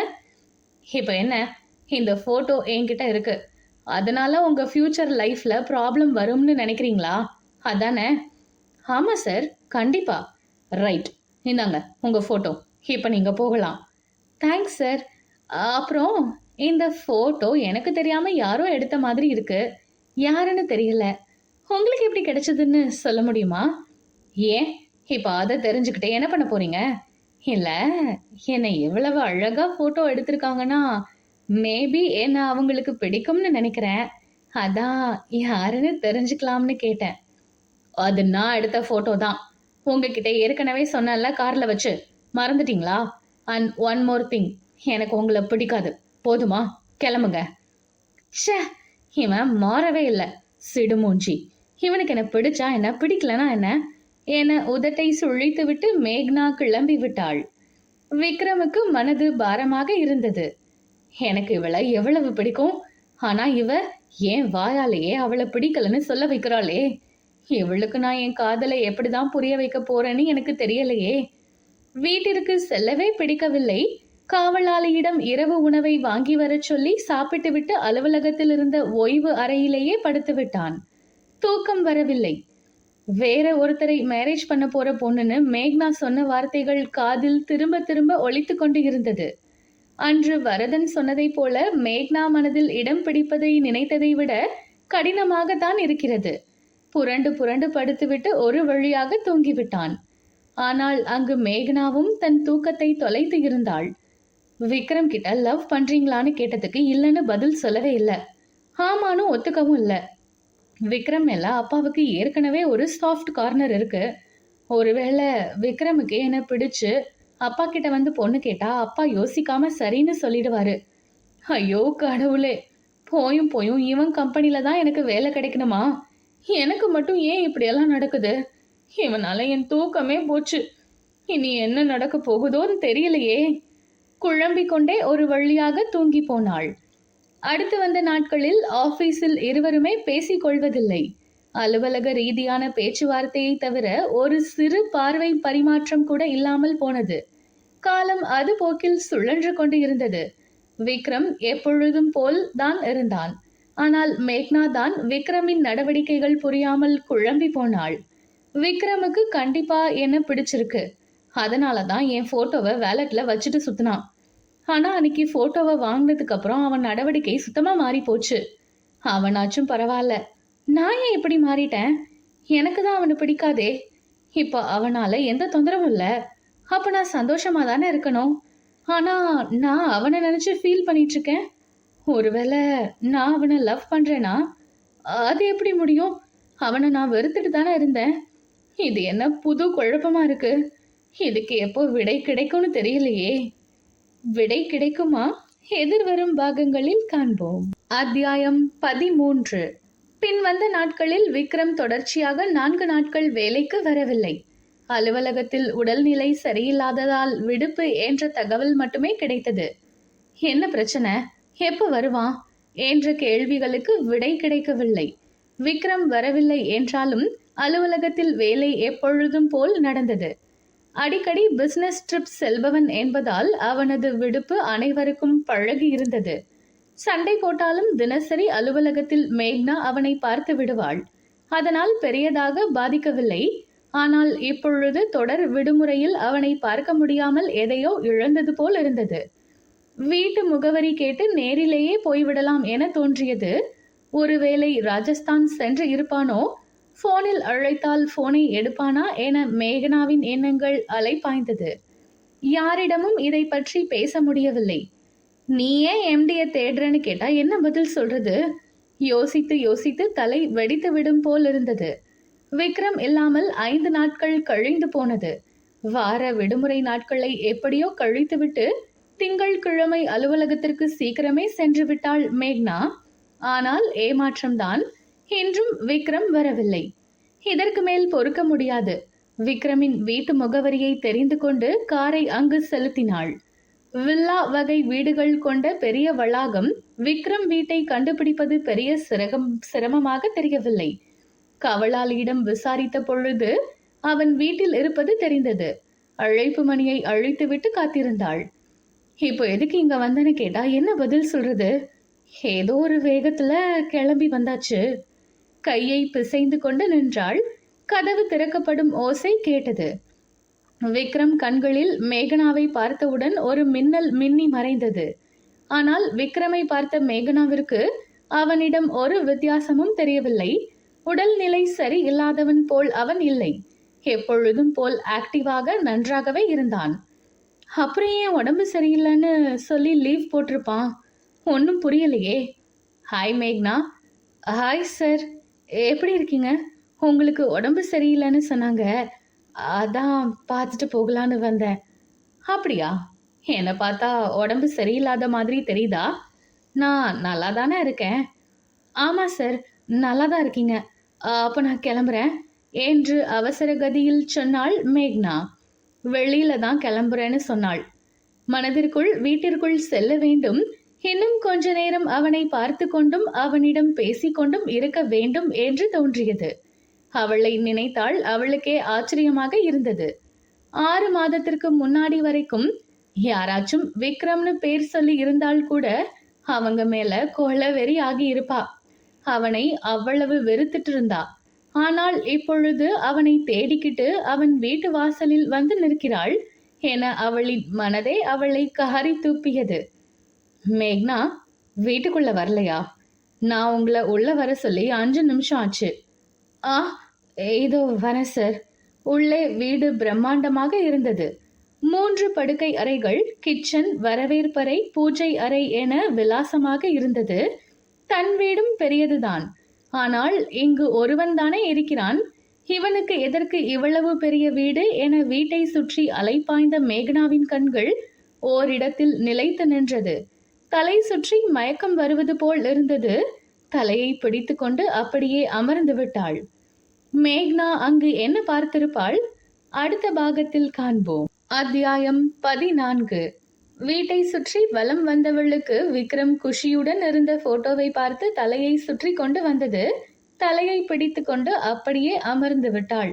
உள்ளே தண்ணீர் எடுக்க சென்ற விக்ரம் இவள் அமர்ந்திருந்த கோலத்தை பார்த்து பதறிவிட்டான். மேக்னா, மேக்னா, என்ன ஆச்சு? என்ன பண்ணுதுன்னு சொல்லுங்க. மேக்னா முகத்தில் தண்ணீர் தெளித்து விட்டான். மெதுவாக கண்ணை திறந்து பார்த்தாள். மேகனாவை அப்படியே தூக்கி கொண்டு போய் சோஃபாவில் அமர வைத்தான். சில நொடிகளே என்றாலும் அந்த அணைப்பு இருவருக்குமே பிடித்து இருந்தது என்பது உண்மை. கொஞ்சம் தண்ணி குடிங்க மேக்னா. தண்ணீர் குடித்த பின் இயல்பு நிலைக்கு திரும்பினாள் மேக்னா. சாரி விக்ரம், மயக்கம் வந்துருச்சு. நீங்க ஏன் சாரி சொல்றீங்க? நான் தானே இதுக்கு காரணம். ஆனா எதை பார்த்து நீங்க மயங்குனீங்கன்னு தான் எனக்கு புரியல. அந்த அந்த போட்டோ. விக்ரம் திரும்பி பார்த்தான். தாயுடன் இருக்கும் போட்டோவை பார்த்து மயங்கி இருக்கிறாள் என புரிந்தது. அந்த விபத்தில் குஷி உயிர் பிழைத்து விட்டார் என மேகனாவிற்கு தெரியும். ஆனால் அவரை பார்க்க விரும்பவில்லை. பல வருடங்கள் கழித்து திடீரென பார்த்ததும் மயக்கம் வந்துவிட்டது. சாரி மேக்னா. விடுங்க விக்ரம், இப்பெல்லாம் அதிகமா மயக்கம் வரதில்ல. எப்பமாச்சும் இப்படி நடக்குது. அதை விடுங்க விக்ரம். உடம்பு சரியான அப்புறம் கூட நீங்க ஏன் ஆஃபீஸ்க்கு வரல? அதுவா, 2 டேஸ்ல ஆஃபீஸ் வரலாம் தான் இருந்தேன். அதுக்குள்ள என் ஃப்ரெண்டு ராஜஸ்தான்ல இருந்து வந்திருந்தாங்க. அவங்க இங்க தான் ஸ்டே பண்ணியிருந்தாங்க. அதனால தான் வர முடியல. மார்னிங் தான் கிளம்புனாங்க. நான் நாளைக்கு ஆஃபீஸ் வரலாம்னு தான் இருந்தேன் என்றான். மேக்னா தனது மடத்தனத்தை நினைத்து நொந்து கொண்டாள். 1 டே வெயிட் பண்ணியிருந்தா அவனே வந்திருப்பான். அதுக்குள்ள அவனை பார்க்க வந்து ஒரே அசிங்கமா போச்சு. சரி சார், உங்களுக்கு உடம்பு சரியில்லைன்னு தான் பார்க்க வந்தேன். நான் ஆஃபீஸ் கிளம்புறேன். நாளைக்கு பார்க்கலாம். என்ன அவசரம்? இருங்க, லஞ்ச் சாப்பிட்டுட்டு போகலாம். ஐயோ, அதெல்லாம் அதுக்கு வேண்டாம் சார். மேக்னா, நான் நல்லாவே சமைப்பேன். இருங்க, இப்பதான் மயக்கம் போட்டு சரியாகி இருக்கீங்க. கொஞ்சம் ரெஸ்ட் எடுங்க. நான் லஞ்ச் ப்ரிப்பேர் பண்றேன். அதற்கு மேல் மேகனாவால் மறுக்க முடியவில்லை. திரும்பவும் வீட்டை சுற்றி பார்க்காமல் இருந்த இடத்திலேயே கண்மூடி சாய்ந்து விட்டாள். இரவு முழுவதும் தூக்கமில்லாமல் விக்ரம் பற்றி யோசித்துக் கொண்டு இருந்ததால் இப்பொழுது கண் அயர்ந்து விட்டாள். சிறிது நேரத்திற்கு பிறகு பாத்திரம் உருட்டும் சத்தம் கேட்டு மெதுவாக கண் திறந்தாள். விக்ரம் டைனிங் டேபிளில் பாத்திரங்களை அடுக்கிக் கொண்டிருப்பது தெரிந்தது. விக்ரம், நான் ஹெல்ப் பண்ணவா என்று கேட்டாள். எழுந்துட்டியா? வா, நானே எழுப்பி விடலாம்னு நினைச்சேன். பசிக்கலையா? மணி 2 ஆச்சு. சாரி விக்ரம், நல்லா தூங்கிட்டேன். பசி தெரியல. வேறு ஒரு ஆடவனுடன் தனியாக இருக்கிறோம் என்ற உணர்வே வரவில்லை. சொந்த வீட்டில் இருப்பது போல்தான் இருந்தது. எவ்வளவு யோசித்தும் விக்ரமை தனக்கு பிடித்ததற்கான காரணத்தை கண்டறிய முடியவில்லை. உணவு சிம்பிளாக அதே நேரத்தில் பிரபாதமாக இருந்தது. எப்படி விக்ரம், இவ்வளவு சூப்பராக சமைக்கிறீங்க? செம்மையா இருக்கு. விக்ரம் மெலிதாக சிரித்து கொண்டான். மேக்னா அதை ஓரக்கண்ணால் ரசனையுடன் பார்த்து கொண்டே சாப்பிட்டாள். என்ன விக்ரம் சிரிக்கிறீங்க? மனசுல என்ன நினைக்கிறீங்கன்னு சொல்லுங்க. இல்ல மேக்னா, நமக்கு வரப்போற பொண்ணுக்கு சமைக்க தெரியுமோ தெரியலையோ, அதான் நான் கத்து வச்சிருக்கேன். விக்ரம் என்னவோ இயல்பாக சிரித்து கொண்டுதான் சொன்னான். ஆனால் மேகனாவின் முகம் சுருங்கி போய்விட்டது. அதன் பின் சாப்பாடு உள்ளே இறங்க மறுத்துவிட்டது. ஏதோ பேருக்கு கொறித்துவிட்டு எழுந்து விட்டாள். சரி சார், நான் கிளம்புறேன். அப்புறம் பார்க்கலாம். மேக்னா, சொல்லுங்க சார். நீங்க கிளம்புறதுக்கு முன்னாடி நான் உங்ககிட்ட ஒன்று காட்டணும்னு நினைக்கிறேன். நீங்க பார்க்குறீங்களா? யா, ஷூர். விக்ரம் ஒரு படுக்கை அறைக்குள் நுழைந்தான். மேகனாவிற்கு மனதிற்குள் பயப்பந்து உருண்டது. பெட்ரூம்ல பார்க்க என்ன இருக்கு என யோசித்தாள். உள்ளே சென்று லைட்டை போட்டுவிட்டு வெளியே வந்தான். நீங்க உள்ள போய் பார்த்துட்டு வாங்க. இந்த ரூமுக்குள்ள போற 2வது ஆள் நீங்க தான். வேற யாருக்கும் அனுமதி இல்லை. யோசிக்காதீங்க, போங்க என்றான். உள்ளே நுழைந்த மேகனா அறையை சுற்றி பார்த்தாள். கண்கள் வெளியே வந்து விழுந்துவிடும் அளவிற்கு உணர்ச்சிகளின் பிடியில் இருந்தாள். விக்ரம் தன் மீது வைத்திருக்கும் காதல் இவ்வளவு பெரியதா என மேக்னா உணர்ந்த தருணம் அது. அப்படி என்ன பார்த்திருப்பாள்? அடுத்த பாகத்தில் காண்போம். அத்தியாயம் 15. அறையின் உள்ளே சென்று பார்த்த மேகனாவின் விழிகள் மகிழ்ச்சியில் விரிந்து இருந்தது. அறை முழுவதும் செயற்கை தோரணம் போன்ற அமைப்பில் மேகனாவின் போட்டோ பிரேம்களால் நிரம்பி இருந்தது. கோபம், மகிழ்ச்சி, கண்ணீர், வெட்கம், துக்கம் போன்ற உணர்வுகளில் இருந்த தருணங்கள் அனைத்தும் புகைப்படமாக இருந்தது. அந்த அறை முழுவதும் மிதமான வெளிச்சத்தில் நேர்த்தியாக வடிவமைக்கப்பட்டு இருந்தது. விக்ரம், என்ன இது? இந்த ரூம் ஃபுல்லா ஏன் போட்டோவா இருக்கு? எவ்வளவு நாளா இதெல்லாம் கலெக்ட் பண்ணிட்டு இருக்கீங்க? போட்டோல மட்டும் இல்ல, என் மனசுலயும் நீ தான் இருக்க. ஐ லவ் யூ மேக்னா. என் வேலட்ல இருந்த ஒரு போட்டோவை நீங்க வாங்கிட்டு போயிட்டீங்க. இப்ப இந்த ரூம் முழுக்க உங்க போட்டோ தான் இருக்கு. என்ன பண்ண போறீங்க? எனக்கு என்ன சொல்றதுனே தெரியல விக்ரம். 6 மாசத்துக்கு முன்னாடி என்னை கூட்டிட்டு வந்து இந்த போட்டோ ரூமை காட்டி இருந்தா கண்டிப்பா நான் கோவப்பட்டு இருப்பேன். ஆனா எனக்கு இப்ப கோபம் இல்லை. இதெல்லாம் எப்படி சாத்தியம்னு புரியல. சந்தோஷம், ஆச்சரியம்னு மிக்ஸ்டு ஃபீலிங்ஸா இருக்கு. நீங்க என்ன லவ் பண்றீங்கன்னு நான் ஏற்கனவே கெஸ் பண்ணி இருந்தேன். ஏன்னா உங்க நடவடிக்கை எல்லாம் அப்படிதான் இருந்துச்சு. ஆனா இன்னைக்கு இவ்வளவு ஓப்பனா லவ் சொல்லுவீங்கன்னு நான் எதிர்பார்க்கல. புரியுது மேக்னா. நான் ஏற்கனவே 12 வருஷம் வெயிட் பண்ணிட்டேன் என் லவ்வை சொல்ல. எதுக்கு மேலேயும் என் ஃபீலிங்ஸை கண்ட்ரோல் பண்ண முடியாது. அதனால தான் இப்போ சொன்னேன். 12 வருஷமா? புரியல விக்ரம். நான் உன்னை ஃபர்ஸ்ட் டைம் பார்த்த அப்பவே எனக்குள்ள நீ வந்துட்ட. ஆனா அந்த ஏஜ்ல எனக்கு அது காதல்னு புரியல. அதுவும் இல்லாம நம்ம சந்திப்பு ஒரு சாதாரண சந்திப்பு இல்லை. நடக்கக்கூடாதது எல்லாம் நடந்த நாள். இப்போ வரைக்கும் நான் வருத்தப்பட்டுட்டு இருக்க ஒரு நாள் அதுதான். என்ன மேக்னா அமைதியாகிட்ட? எனக்கு தெரியும் உனக்கு என்ன பிடிக்காதுன்னு. நான் என் மனசுல இருக்கிறத சொல்லிட்டேன். இதுக்கு மேல நீ என்ன முடிவெடுத்தாலும் எனக்கு சம்மதம் தான். என் மனசுல என்ன இருக்குன்னு எனக்கே சரியா புரியல விக்ரம். நானே குழப்பத்துல தான் இருக்கேன். I need some time. Please understand my situation. எவ்வளவு நாள் வேணா எடுத்துக்கோ. சரி, நேரம் ஆச்சு. நீ ஆஃபீஸ் போக வேணாம், வீட்டுக்கு கிளம்பு. நான் ட்ராப் பண்ணவா? வேணாம் விக்ரம், நான் காரில் தான் வந்தேன். பாய். ஆனால் விக்ரம், இந்த ஃபோட்டோலாம் எப்போ எடுத்தீங்க? நான் ஏன் உங்களை பார்க்கவே இல்லை? இங்கேருந்து ராஜஸ்தான் போனதுக்கப்புறம் உன் நினப்பாக தான் இருந்துச்சு. அப்புறம் 6 வருஷம் கழிச்சு தமிழ்நாட்டுக்கு வரப்ப வாய்ப்பு கிடைச்சப்ப உன்னை வந்து பார்த்தேன். என் காதலை நான் உணர்ந்த தருணம் அது. நீ அவ்வளவு அழகா இருந்த. என் ஃப்ரெண்டு கிட்ட சொல்லி உன்னை அடிக்கடி ஃபோட்டோ எடுத்து அனுப்ப சொன்னேன். இந்த வீடு வாங்கினதுக்கு அப்புறம் இந்த ரூம் தான் முதல்ல செட் பண்ணேன். உனக்கான ரூம் இது. இந்த ரூமுக்குள்ள நீ பார்க்க வேண்டிய திங்ஸ் இன்னும் நிறைய இருக்கு, ஃபோட்டோக்களை தவிர. ஆனா உனக்கு இப்போ இந்த அதிர்ச்சி போதும்னு நினைக்கிறேன். அதெல்லாம் இன்னொரு நாள் பொறுமையா பார்க்கலாம், சரியா? சரி Vikram, thanks for every thing and one more thing என கூறிவிட்டு அவனது கன்னத்தில் தன் இதழ்களை ஆழ பதித்துவிட்டு காரை எடுத்துக்கொண்டு ஓடிவிட்டாள் மேக்னா. கன்னத்தை தடவிக்கொண்டு மெய்மறந்து நின்றான் விக்ரம். அத்தியாயம் 16. மேக்னாவின் திடீர் செய்கையில் விக்ரம் மெய்மறந்து போய்விட்டான். கன்னத்தை தடவிக்கொண்டு எவ்வளவு நேரம் அப்படியே நின்றானோ அது அவனுக்கு மட்டும்தான் தெரியும். கார் ஓட்டிக்கொண்டு இருந்த மேக்னா விக்ரம் வீட்டில் ஆரம்பித்த சிரிப்பை இன்னும் நிறுத்தவில்லை. மனதில் இருந்த சந்தோஷம் சிரிப்பாக கார் முழுவதும் எதிரொலித்துக் கொண்டு இருந்தது. என்ன காரணத்தினால் விக்ரமுக்கு முத்தம் கொடுத்தாள் என்பது அவளுக்கு தெரியவில்லை. இப்போதும் விக்ரம் மேல் காதல் இருக்கிறதா என்று கேட்டால் தெரியவில்லை என்பதுதான் பதில். விக்ரம் உடன் இருக்கும் பொழுது மனம் உற்சாகம் அடைவதும், அவன் அருகில் இல்லாமல் போனால் மனம் வெறுமையாக உணர்வதும் உண்மை. இனம் புரியாத சந்தோஷத்துடன் வீடு வந்து சேர்ந்தாள் மேக்னா. மறுநாள் அலுவலகத்தில் விக்ரமை நேராக பார்க்க முடியவில்லை. வெட்கம் பிடுங்கி தின்றது.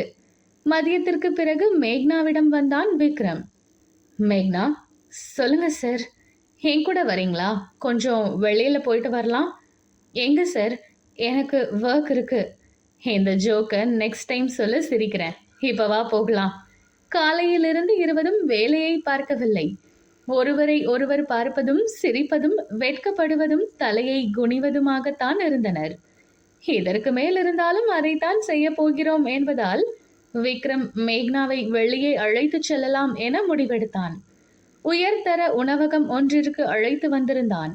ஏற்கனவே டேபிள் புக் செய்து இருந்தான். விக்ரம், சொல்லு மேக்னா, எல்லாம் ஏற்கனவே பிளான் பண்ணிட்டீங்க போல. அப்புறம் இனியும் டைம் வேஸ்ட் பண்ண நான் என்ன முட்டாளா? நீங்க புத்திசாலி தான், ஒத்துக்கிறேன். சரி, என்ன சாப்பிடுற? இப்பதானே லஞ்ச் சாப்பிட்டோம். எனக்கு எதுவும் வேண்டாம் விக்ரம். இவ்வளோ பெரிய ஹோட்டல்ல டேபிள் புக் பண்ணிட்டு எதுவும் ஆர்டர் பண்ணாம இருந்தா நல்லா இருக்காது. சிம்பிளா ஏதாச்சும் சொல்லு. சரி Vikram, juice okay. Right. Juice order கொடுத்துவிட்டு மேக்னாவை பார்த்தான்.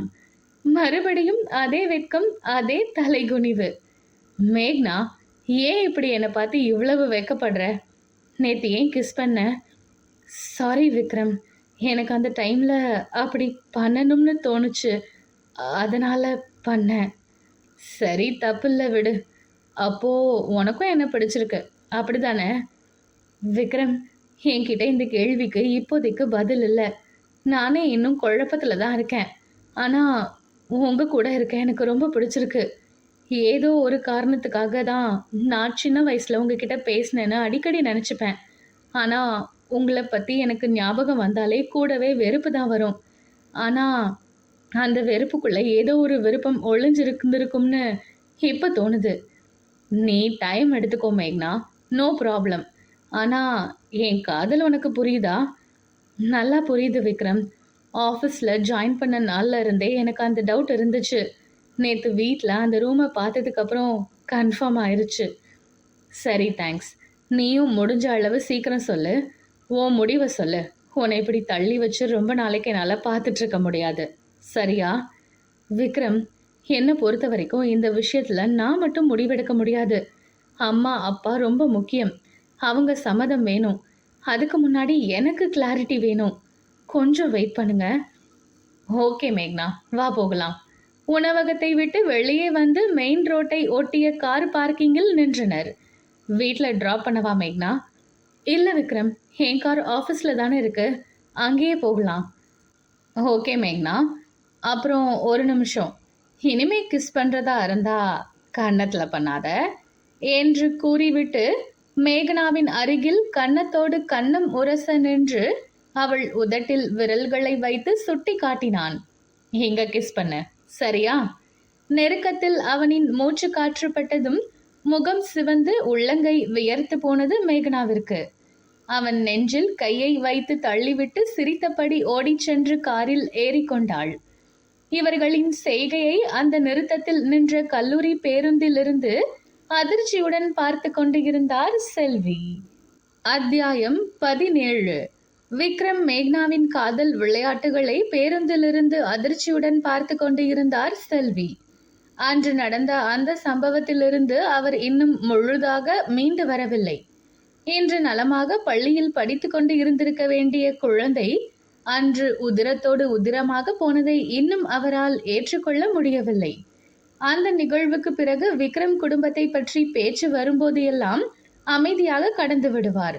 அதை பற்றி பேசி தேவையில்லாமல் மனதை வதைத்து கொள்ளக்கூடாது என்பதால் தான் அதை பற்றி யோசிப்பது கூட இல்லை. அன்று விக்ரம் தான் மேகனாவின் எம்டி என தெரிந்த போது அதிர்ச்சியாகி போனார்.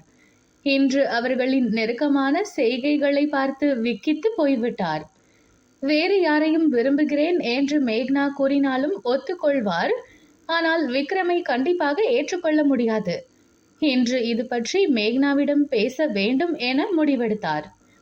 இரவு உணவுக்கு பின் சோஃபாவில் தந்தையின் மடியில் படுத்து டிவி பார்த்து கொண்டு இருந்தாள் மேக்னா. டிவியை அணைத்துவிட்டு அவர்களின் அருகில் வந்து அமர்ந்தார் செல்வி. அம்மா, ஏன் டிவியை ஆஃப் பண்ண? ப்ளீஸ் போட்டு விடுமா. மேக்னா, உன்கிட்ட ஒன்று கேட்கணும், அதனால தான் டிவியை ஆஃப் பண்ணேன். ஏமா ஏதோ மாதிரி பேசுற? என்ன ஆச்சு? அதானே. ஏன் செல்வி, என்ன ஆச்சு? மேக்னா கிட்ட என்ன கேட்கணும்? கொஞ்சம் பொறுமையா இருங்க. மேக்னா, சொல்லுமா, நீ யாரையாச்சும் லவ் பண்றியா? செல்வி திடீரென இப்படி கேட்பார் என மேகனா எதிர்பார்த்திருக்கவில்லை. ஆமா, என்ன இது, ஏன் இப்படி திடீர்னு கேட்குற? நான் கேட்ட கேள்விக்கு பதில் சொல்லு. அம்மா, அது லவ்வா அப்படின்னு எனக்கு தெரியல, ஆனா விக்ரம பிடிச்சிருக்குமா. தட்டு தடுமாறி ஒரு வழியாக சொல்லிவிட்டாள் மேக்னா. செல்வி என்ன நினைக்கிறார் என்பதை யூகிக்கவே முடியவில்லை. எந்தவித சலனமும் இல்லாமல் அமர்ந்திருந்தார். நிஜமாதான் சொல்றியா மேக்னா? விக்ரம உனக்கு பிடிச்சிருக்கா? ஆமாப்பா, அவரும் என்ன லவ் பண்றாரு. என்கிட்ட ப்ரப்போஸும் பண்ணிட்டாருப்பா. ஆனா நான் இன்னும் என் முடிவை சொல்லல. உங்க 2 பேர்கிட்டயும் பேசிட்டு சொல்றேன்னு சொல்லி இருக்கேன்ப்பா. சூப்பர்டா கண்ணா. இதுல நாங்க சொல்ல என்ன இருக்கு? உன் வாழ்க்கைய முடிவு பண்ற முழு உரிமை உன்கிட்ட இருக்கு. Anyway, I am happy for யூடா. தேங்க்ஸ்பா. அம்மா, ஏன் நீ எதுவுமே பேசாம அமைதியா இருக்க? உன் விருப்பத்துக்கு மாறா அம்மா என்னடா சொல்ல போறாங்க? சின்ன வயசுல இருந்து நீ என்ன ஆசைப்படுறியோ அதுதானே நம்ம வீட்ல நடந்திருக்கு. நீ திடீர்னு விக்ரம பிடிச்சிருக்குன்னு சொன்னதுனால அம்மா ஷாக் ஆகிட்டா, அவ்வளவுதான். இருந்தாலும் அம்மா எதுவும் சொல்லாம இருக்காங்களேப்பா. செல்வி, குழந்தை கேக்குறால, ஏன் அமைதியா இருக்க? பேசுமா. மேக்னா, சொல்லுமா. நீ யார விரும்புறன்னு சொன்னாலும் எனக்கு சம்மதம்தான். ஆனா விக்ரம இந்த வீட்டு மருமகனா நான் ஏத்துக்க மாட்டேன். என் விருப்பத்தோட தான் இந்த கல்யாணம் நடக்கணும்னு நினைச்சா அது எப்பவும் நடக்காது. இதுக்கு மேல உங்க இஷ்டம். செல்வி கூறியதை கேட்டு அதிர்ச்சியில் உறைந்து போய் நின்றனர் வரதனும் மேக்னாவும். என்ன நடக்கும் அடுத்த பாகத்தில் காண்போம். அத்தியாயம் 18. செல்வி அதன் பின் யாரிடமும் பேசவில்லை. இரவு முழுவதும் வரதன் பேசி பார்த்து விட்டார். செல்வி சம்மதிக்கவில்லை. வரதனுக்கு நன்றாக புரிந்தது செல்வியின் கரு களைந்ததற்கு குஷியும் விக்ரமும் காரணம் இல்லை என்று. அவர்கள் அந்த நேரத்தில் மேக்னாவையும் செல்வியையும் எதிர்பார்த்து எதுவும் செய்யவில்லை. இது செல்விக்கும் தெரியும். ஆனாலும் குழந்தையின் இழப்பு அவரை பெருமளவில் பாதித்தது என்பது உண்மை. மேகனாவிற்கு அம்மாவிடம் வாக்குவாதம் செய்து சம்மதம் வாங்குவதில் விருப்பமில்லை. எனவே எதுவும் பேசாமல் அலுவலகம் கிளம்பிவிட்டாள். ஹாய் மேக்னா, என்ன இன்னைக்கு சீக்கிரம் வந்துட்டியா என்றபடி வந்தான் விக்ரம். ஹாய் விக்ரம். மேக்னாவின் குரல் சுரத்தையே இல்லாமல் ஒலித்தது. மேக்னா, என்ன ஆச்சு? ஏன் இவ்வளவு டல்லா இருக்க? ஏதாச்சும் பிரச்சனையா? ஆமா விக்ரம், நேற்று இரவு நடந்த அனைத்தையும் விக்ரமிடம் கூறினாள் மேக்னா. செல்வி சம்மதிக்கவில்லை என்பது விக்ரமுக்கும் வருத்தம்தான். ஆனால் அதை அவன் ஒருவாறு எதிர்பார்த்து இருந்தான். ஆனால் மேக்னாவின் சோகமான முகத்தை தான் அவனால் தாங்கிக் கொள்ள முடியவில்லை. அவள் அருகில் வந்து இரு கைகளால் அவளின் கன்னத்தை ஏந்தினான். எங்க பாரு மேக்னா, ஆன்ட்டி கண்டிப்பா சம்மதிப்பாங்க. அதுக்கு நான் பொறுப்பு. ஆனா அதுக்கு முன்னாடி நீ ஒண்ணு பண்ணணும். என்ன விக்ரம்? இமைகள் படபடக்க கேட்டாள் மேக்னா. நீ என்ன லவ் பண்றன்னு சொல்லவே இல்லையே, அப்புறம் எப்படி நான் ஆன்ட்டி கிட்ட வந்து பேச முடியும்? முகத்தை ஒரு புறம் சாய்த்து புருவம் தூக்கி கேட்டவனை ரசிக்காமல் இருக்க முடியவில்லை மேக்னாவாள். சைட் அடிச்சது போதும் மேடம், பதில் சொல்லுங்க. நான் அத ஏன் வாயால சொல்லணுமா விக்ரம்? உங்களுக்கு புரிஞ்சுக்க முடியாதா? ஏன் மேடம் வாயை திறந்து சொல்ல மாட்டீங்களா? விக்ரம், நான் கல்யாணம் பண்ணிக்க போறவரை எப்படி ப்ரப்போஸ் பண்ணணும்னு காலேஜ் டைம்ல இருந்து யோசிச்சு வச்சிருக்கேன். நான் அப்படி பண்ற வரைக்கும் நீங்க வெயிட் பண்ணி தான் ஆகணும். அது எப்ப நடக்குமோ தெரியலையே. ஆனா நேத்து நீ யோசிக்கணும், குழப்பமா இருக்கு, கிளாரிட்டி வேணும், டைம் வேணும்னு சொன்னப்போ நீ ரொம்ப லேட் பண்ண போறேன்னு பயந்துட்டேன். இப்படி அடுத்த நாளே வந்து சொல்லுவேன்னு எதிர்பார்க்கல. அதே மாதிரி முடிஞ்சா நாளைக்கு கூட ப்ரப்போஸ் பண்ணு, சரியா? ஆசைதான் உங்களுக்கு. முதல்ல எங்க அம்மா சம்மதம் சொல்லட்டும், அப்புறம் பண்றேன். மகாராணி உத்தரவு போட்டுட்டீங்க, பண்ணாம இருக்க முடியுமா? நீங்க வந்து அம்மா கிட்ட பேச போறீங்களா விக்ரம்? அம்மா ஒத்துப்பாங்கன்னு உங்களுக்கு நம்பிக்கை இருக்கா? கண்டிப்பா இருக்கு மேக்னா. அவங்க ஒன்றும் காதலுக்கு எதிரி இல்ல. எங்க குடும்பத்து மேல கொஞ்சம் வருத்தத்துல இருக்காங்க, அவ்வளவுதான். பேசி சரி பண்ணிடலாம். நீ கவலைப்படாத. உன்னை யாருக்கும் நான் விட்டு கொடுக்க மாட்டேன், சரியா? மனசை போட்டு குழப்பிக்காம வேலையை கவனி. சரி விக்ரம். 2 நாட்கள் கடந்து இருந்தது. வார விடுமுறை தினம் என்பதால் வரதன், செல்வி, மேக்னா அனைவரும் வீட்டில் இருந்தனர். அன்று முழுவதும் விக்ரம் மேக்னாவிடம் பேசவில்லை. முக்கியமான வேலை இருப்பதாக கூறியிருந்தான். என்ன வேலையாக இருக்கும் என்று யோசித்துக் கொண்டு இருந்தாள். அப்பொழுது அழைப்பு மணி அடித்தது. செல்விதான் சென்று கதவை திறந்தார். அங்கு குஷி, விக்ரம், விக்ரமின் தாத்தா மற்றும் அவர்களின் குடும்பத்தார் என 20க்கும் மேற்பட்டவர்கள் நின்று கொண்டு இருந்தனர். அவர்களை உள்ளே அழைக்க கூட மறந்து செயல் இழந்து போய் நின்றிருந்தார் செல்வி. என்ன நடக்கும் அடுத்த பாகத்தில் காண்போம். அத்தியாயம் 19. கதவை திறக்க போன செல்வி உள்ளே வராமல் போகவும், வெளியே நிறைய பேச்சு குரல்கள் கேட்கவும் வாசலுக்கு வந்து பார்த்தார் வரதன். அங்கு நின்றிருந்தவர்களை பார்த்து திகைத்து போய்விட்டார். செல்வி, என்னம்மா வந்தவங்கள உள்ள கூப்பிடாம நிக்கிற என்று செல்வியை உலுக்கினார். இயல்பு நிலைக்கு திரும்பியவர், வாங்க எல்லாரும் உள்ள வாங்க என்றார். செல்விக்கு என்னதான் அவர்கள் மேல் வருத்தம் கோபம் இருந்தாலும் வாசல் வரை வந்தவர்களை உள்ளே அழைப்பதுதான் முறை என்பதால் அழைத்திருந்தார். மேக்னா வீட்டின் வரவேற்பறை விக்ரம் குடும்பத்தார் கொண்டு வந்திருந்த சீர்வரிசை பொருட்களால் நிரம்பி இருந்தது. அதனை பார்த்து வரதனை சற்று அதிர்ச்சியாகிவிட்டார். குடும்பத்தினருடன் வருவதாக விக்ரம் அவருக்கும் தகவல் சொல்லவில்லை. அனைவரும் உள்ளே வந்து அமர்ந்தனர். பணியாளரிடம் வந்தவர்களுக்கு தேநீர் தயாரித்து எடுத்து வரச் சொன்னார் வரதன். கீழே நடப்பவைகள் எதுவும் அறியாமல் மாடியில் தனது அறையில் டைட் டி-ஷர்ட் ஸ்கர்ட் அணிந்து கொண்டு மொபைலில் கேம் விளையாடி கொண்டு இருந்தாள் மேக்னா. பேச்சை முதலில் யார் ஆரம்பிப்பது என தெரியாமல் அனைவரும் ஒருவித சங்கடத்துடன் அமர்ந்திருந்தனர். விக்ரமின் தாத்தா தான் அந்த மௌனத்தை முதலில் கலைத்தார். வரதன், செல்வி, உங்க 2 பேர்கிட்டையும் நான் முதல்ல மன்னிப்பு கேட்டுக்கிறேன். இப்படி திடீர்னு இத்தனை பேரை கூட்டிட்டு வந்தது உங்களுக்கு அதிர்ச்சியா தான் இருக்கும். செல்விமா இந்த கல்யாணத்துக்கு சம்மதிக்கலனும் அவங்க வருத்தமா இருக்கிறதாகவும் விக்ரம் சொன்னான். அவங்க வருத்தத்துல முழுக்க முழுக்க நியாயம் இருக்கு. ஆனாலும் அவங்களுக்கு சில விஷயங்களை எடுத்து சொல்லி புரிய வச்சு விக்ரம் மேக்னா கல்யாணத்துக்கு சம்மதம் வாங்கிடலாம்னு நம்பிக்கையில தான் நாங்க எல்லாரும் வந்திருக்கோம். செல்விமா, நானும் குஷியும் உங்ககிட்டயும் வரதன் கிட்டையும் கொஞ்சம் தனியா பேசணும்னு ஆசைப்படுறோம். பேசலாமா? செல்வி அப்போதும் அமைதியாகத்தான் இருந்தார். அட என்ன சார், இதுக்கெல்லாம் போய் பெர்மிஷன் கேட்டுக்கிட்டு வாங்க சார். செல்வி, வாமா என பக்கவாட்டில் இருந்த அறைக்கு அழைத்து சென்றார் வரதன். செல்வி, யார் மேல உங்களுக்கு வருத்தம்னு சொல்லுங்கம்மா. சார், எனக்கு தனிப்பட்ட முறையில யார் மேலேயும் கோபமோ வருத்தமோ இல்லை. அன்னைக்கு சம்பவம் நடந்த அப்போ நானும் மேக்னாவும் வீட்டுக்குள்ள வருவோம்னு குஷியும் விக்ரமும் எதிர்பார்த்திருக்க மாட்டாங்க. அதனால முழு தப்பையும் நான் அவங்க மேல போட விரும்பல. ஆனா ஏதோ ஒரு வகையில என் குழந்தை கலைஞ்சதுக்கு உங்க குடும்பமும் ஒரு காரணம். அதனாலதான் உங்க குடும்பத்துல மேக்னாவை கொடுக்கறதுக்கு எனக்கு விருப்பம் இல்லைன்னு சொன்னேன். எங்க குடும்பத்தால உங்க குழந்தை கலைஞ்சு போச்சு. ஆனா உங்க வீட்டுக்காரர் தான் என் பொண்ணை அன்னைக்கு காப்பாத்தி கொடுத்தாரு.